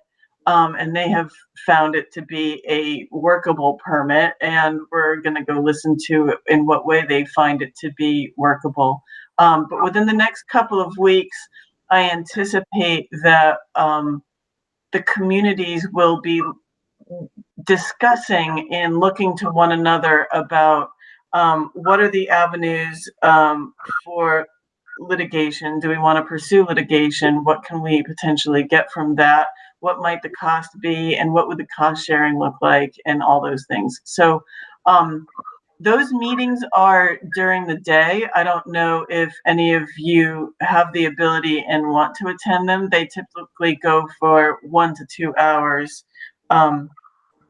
But I just wanted you to know that that's going on. And as there's an update, I will provide an update. But if you want to participate, just let me know and I can hook you into what's going on.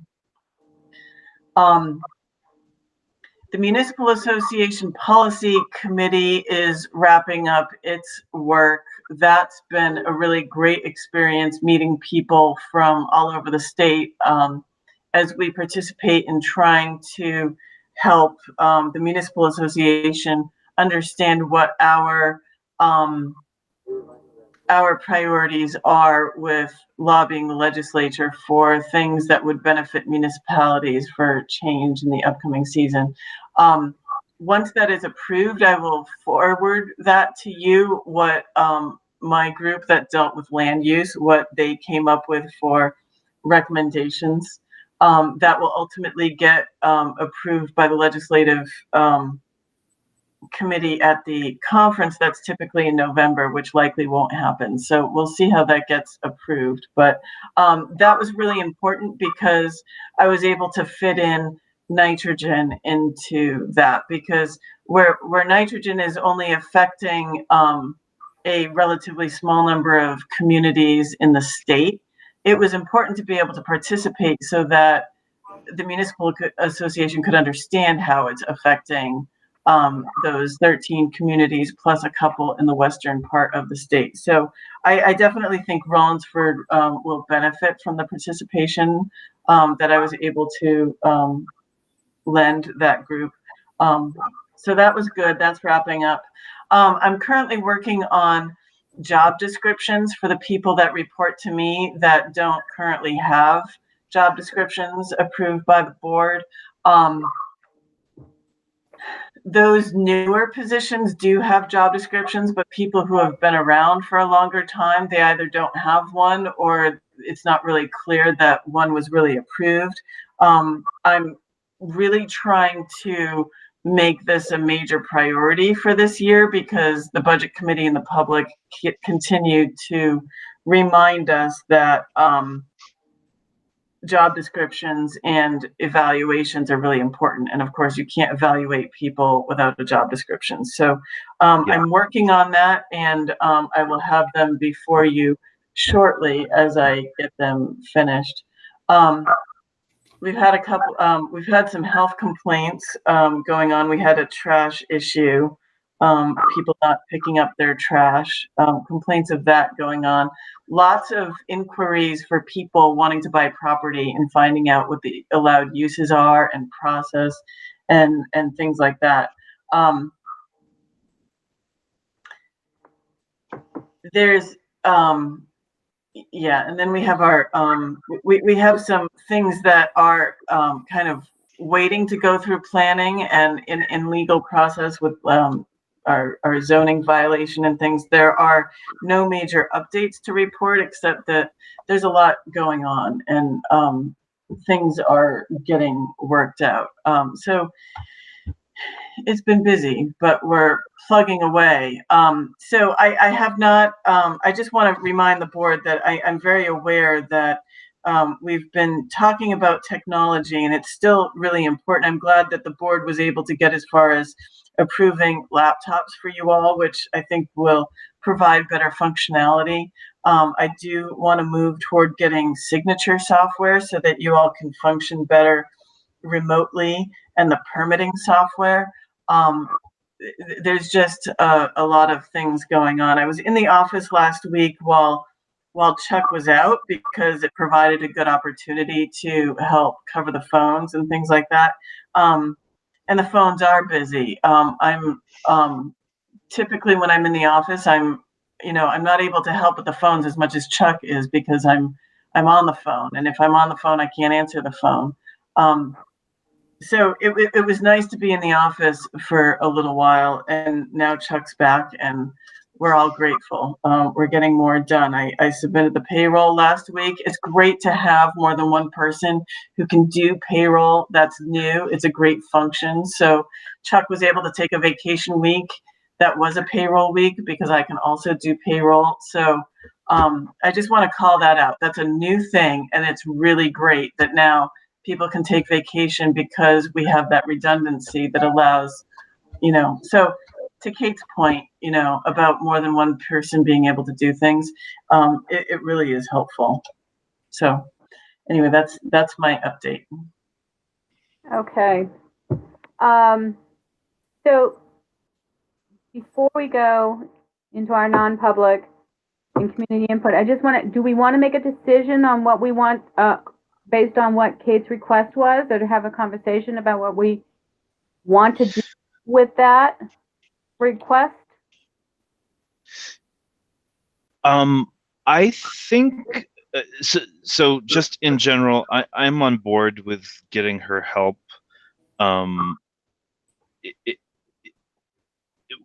We're left exposed with just one person, and I think we really need the built-in redundancy there. I'd love to find out if it has to be a town resident, but yeah, I think we need to move forward with a plan there. That's my thought. That was my thought as well. How about you, Paul?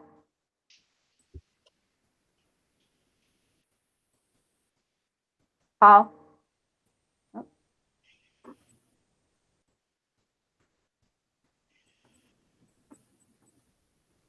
Okay, can't hear him, or he's not talking. Paul?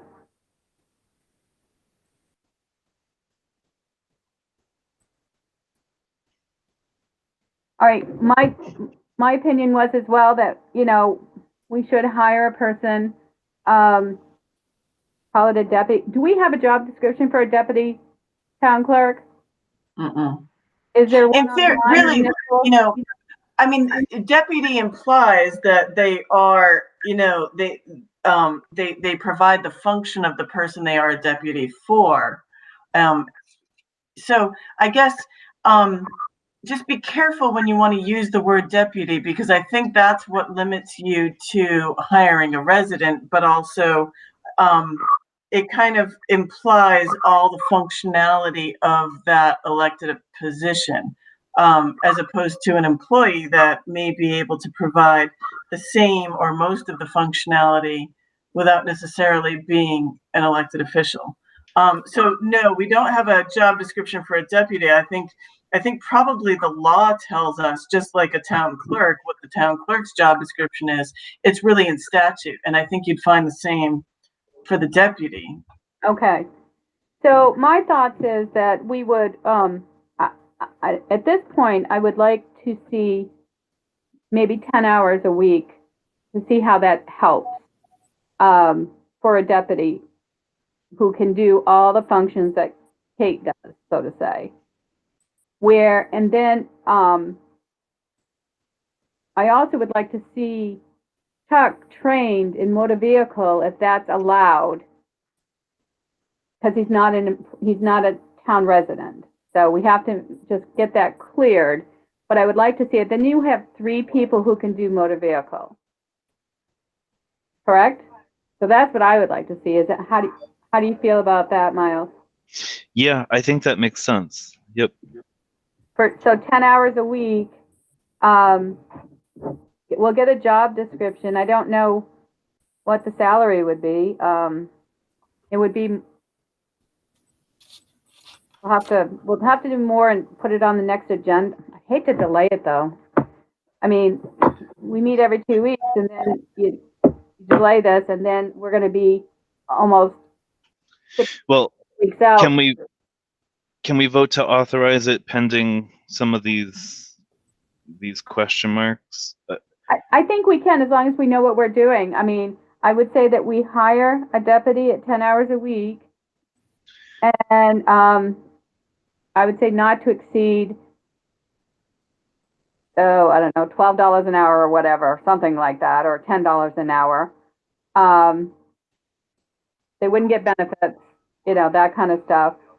And then finding out about Chuck is just a formality, and possibly training him or going to the training, and we'll have to find out how much that training is, right, Caroline? The state training, or does it not cost for DMV? We just lost Paul. I think he's left the meeting. I think he was having network I think he's having problems. computer problems today. He kept on Yeah. He might be, yeah. Motor vehicle training, I don't know that there's usually a cost, but there is not currently training, which is why the state is allowing Kate to train someone. So, Okay, so that would cover like the deputy person, and then Chuck could go to it once the DMV training is available again.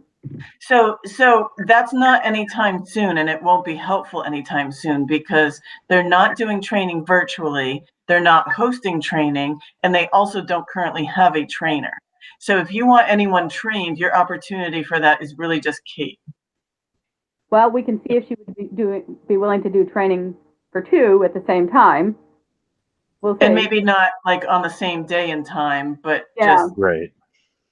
But we can work that out. But that's my philosophy, to have, Chuck cover if necessary and be trained, so then you're not stuck if someone is out sick or two people are out sick and then you don't have anybody to do it. I'd like to see three people. So can we have maybe an authorization? He never came back, did he?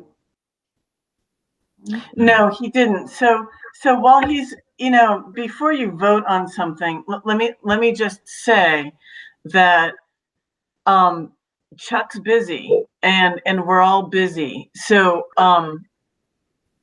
Chuck doing training is going to take a significant amount of time.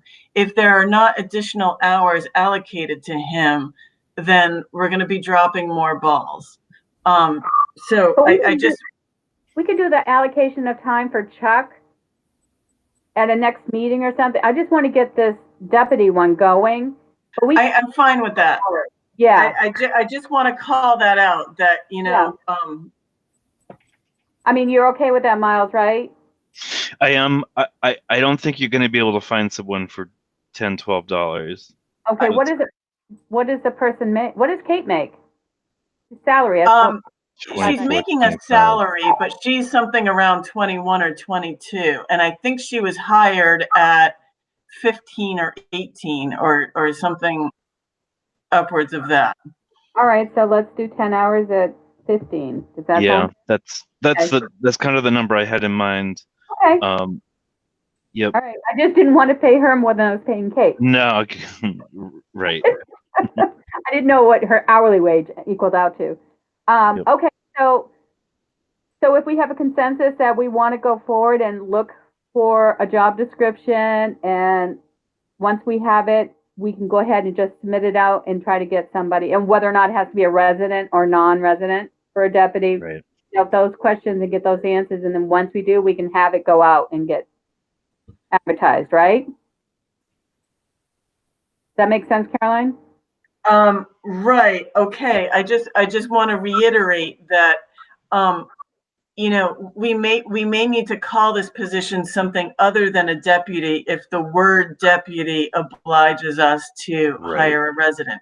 Unless you find a resident and you want that and that's fine, then we can call that person a deputy.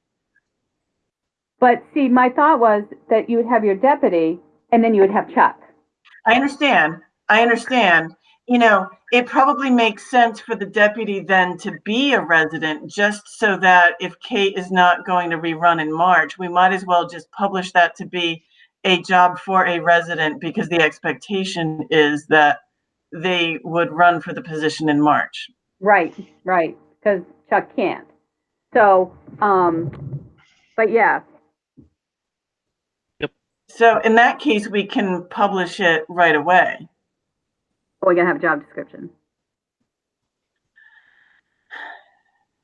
Yeah. I think if we can probably go on the municipal association or wherever Kate got her job description and go there and find something. And it doesn't have to be all of it. It just has to have something that, is going to be this, and this, and, 10 hours at $15 an hour, All right, so, Most of that's in statute, so I think it's pretty straightforward. okay. Right. All right, so Miles, if you want to make a motion to, I will make a motion that we authorize hiring additional help as a deputy town clerk, up to 10 hours a week, $15 an hour. all right, I'll second that because Paul is not here. So any further discussion on that? No, I'm good. Okay, so I'll take a roll call vote, and Miles Yes. and Denise, yes, the motion has passed. All right. So I'll work with you, Caroline. If there's anything I can do to help do the research and get that stuff, I'll help you. Okay? Very All good. right. Thank you. You're welcome. Make sure I am. We do have one more non-public before we adjourn, so. Okay. I just want, are we going to talk about the ballot box machine? Oh, thank you for that. Okay. Oh, you do have another purchase order too. Okay. Thank you for saying that. And I also have these abatements. Yes, okay. Yeah. So, thank you for looking through the folder. Okay. Can we take the cemetery purchase order? Yep, I got it. Yep. I'll move purchase order 1728 to Janitas Landscaping. What's the total? 2950. I'm sorry. That's okay. $29.50. You're Yep. asking me to do math very late in the day. Sorry. For a total of $2,950 for cemetery cleanup. And All right, mowing. I'll second that. I'm for this, but I just want to say they are doing an awesome job with the cemeteries. They look awesome. So They do look nice. good. Good. Good. They're definitely good landscaping. So, Glad to hear that. any further comments? Nope. Okay, hearing none, I'll do a roll call vote. Miles, Yes. Denise, yes, motion passed, and I will sign the PO. Okay, and then I've got this one for the ballot machine. Denise, you might want to note this. It doesn't say this on the purchase order, but this is the price of a used unit. Yeah. Okay. Okay. I'll move purchase order 1948 to LHS Associates for an AccuVote ballot machine, the total of $3,500. Okay, I'll second it. Now, Caroline, I'm looking at the backup that goes with this PO, and the annual post-warranty fees, the $250 is not included in this. Did we want that? Because the $3,500 is for the machine and hardware and services and shipping. But there's this annual post-warranty maintenance fee, and annual post-warranty firmware license. Yes, we're going to $250. need that. We do that with the existing machine, and yes, they come out every year before the election and certify that the machine is working properly, and they test it out. Okay, so we need to modify the PO to include $250 more. I think that would be a good idea. Okay. So, I'll move we amend the purchase order to be for $3,750. Okay, I've modified it, and I'm going to put warranty maintenance fee. Thank you, Denise, for that. Yep. Is there any discussion on this? Nope. Okay, and the reason why I'm for this is because what it was going to cost to rent one, you're only paying like $1,500 more to own it. So, you know, because it was what, $1,500 of an election, I think, Caroline, wasn't it? To rent it? I think it was $2,000 an election, or else it was like $1,500 plus, like by the time you ended up doing the fees and the programming, it was about the same cost. So it wasn't cost effective. So, all righty. So I will call the vote, and I will do a roll call for purchase order 1948.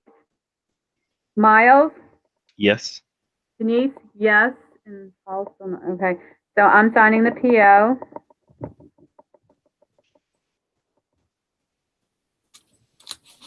All right.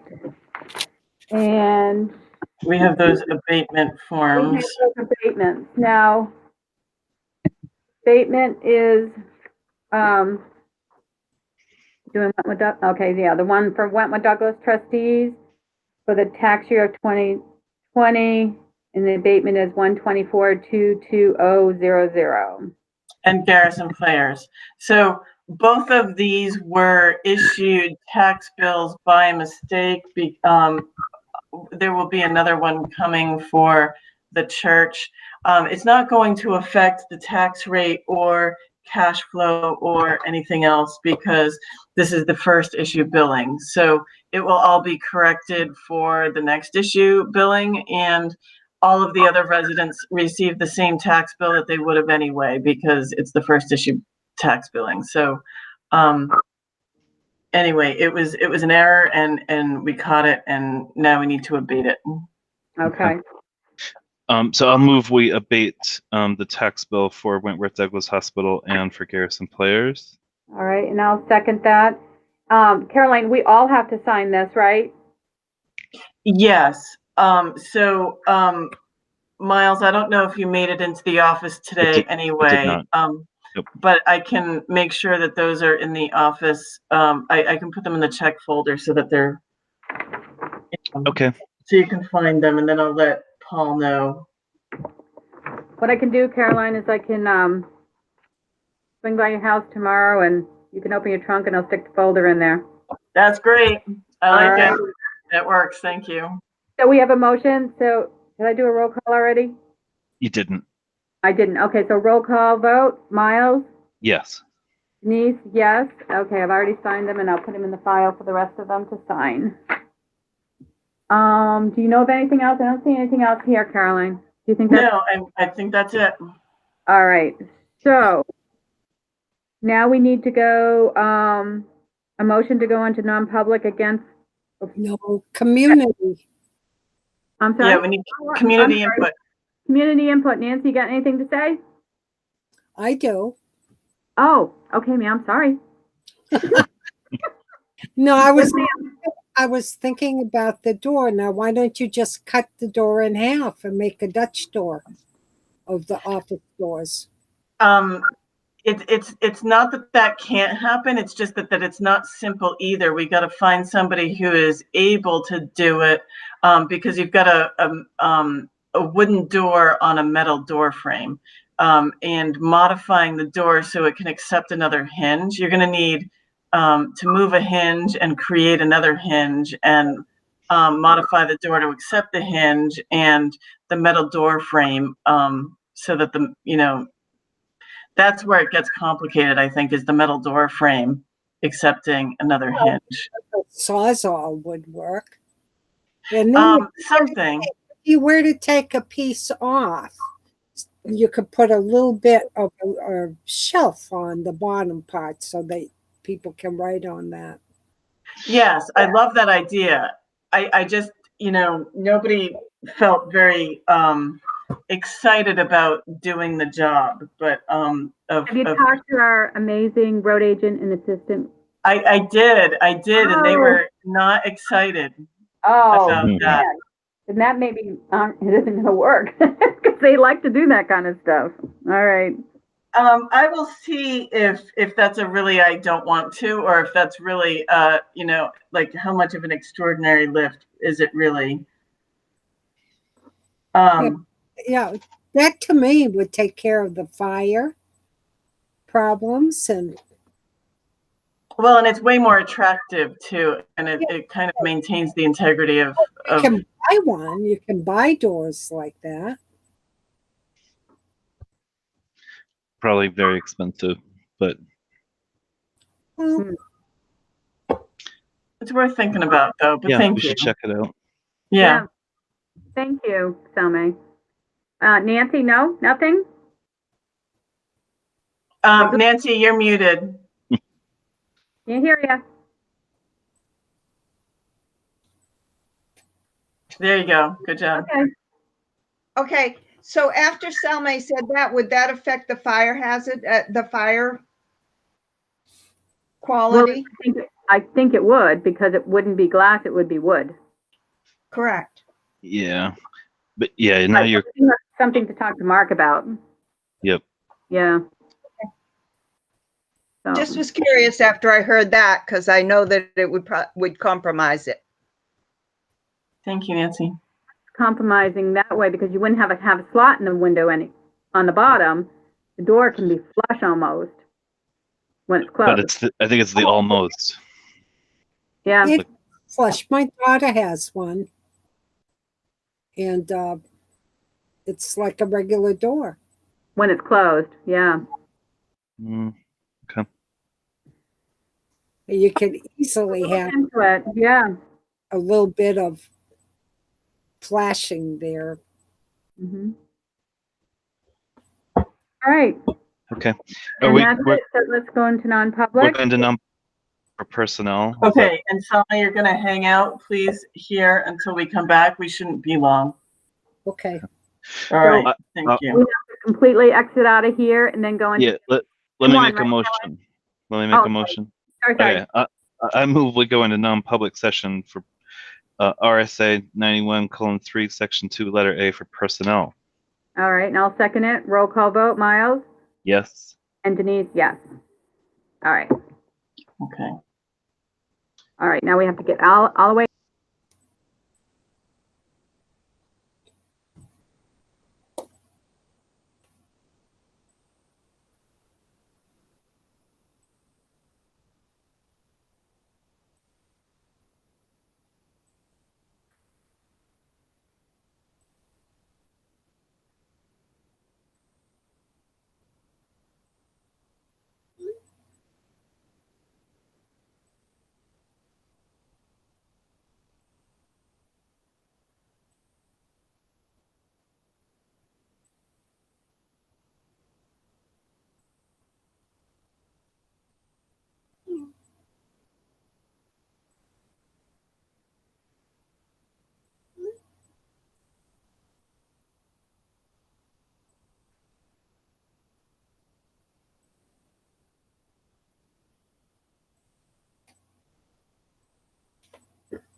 That's funny.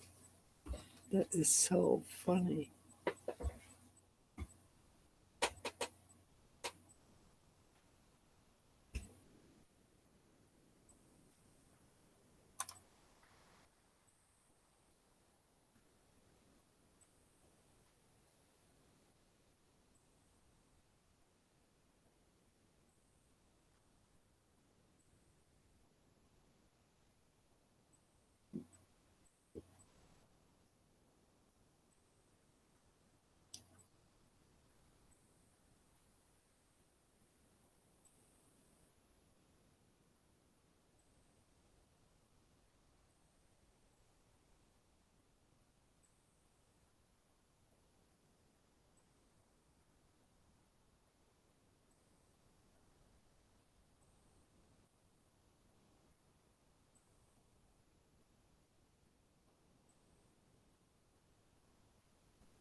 there.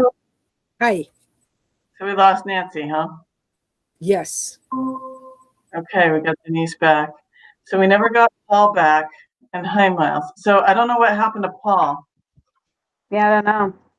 He was having computer problems, though. He was kept on going, either that was my computer. He was going black all the time. Yeah, no, the lights Well, were and the light Lights was strobing. flashing. He got bright, and then he got regular, and then he got dark, and then he was Yeah, bright. so I think he Yep. might have been having computer problems and had enough. Anyway, okay. All right. So motion to adjourn? We need to vote on what we please just vote. Yeah. discussed. Oh, yes, sorry. So I'll make a motion. We allow. What exactly are we? To modify the holiday pay for that for the employee discussed in non-public. Okay. I'll make a motion to modify the holiday pay for the employee we discussed in non-public as a one-time event. I'll second that. Any further discussion? Nope, I'm good. Roll call, Miles? Yep. Yes. And Denise? Motion passed. Thank you. And that's it, right? Yeah, I move we adjourn. And I second it. Miles? Yes. And Denise, yes, that's it. Good job, Okay. everybody. Thank you. Awesome. Thanks. All Have a right. great night. You packed a Thank lot into you. that 2.5 hours. Yeah. Have a good vacation the end of the week there, Missy. I appreciate it. I need it. Thank you. Mm. All right. All right. Take Bye. care. Bye-bye. What's that, May? Oh, I'm asking Caroline about her vacation. I haven't heard anything. Oh, I'm just taking Thursday through Monday off. Oh, okay. Not going anywhere. Just gonna clean my house and maybe have a nap. I don't know. All righty. Well, Have a good night. I'll call you and we'll do a drop off. Good night. Good night.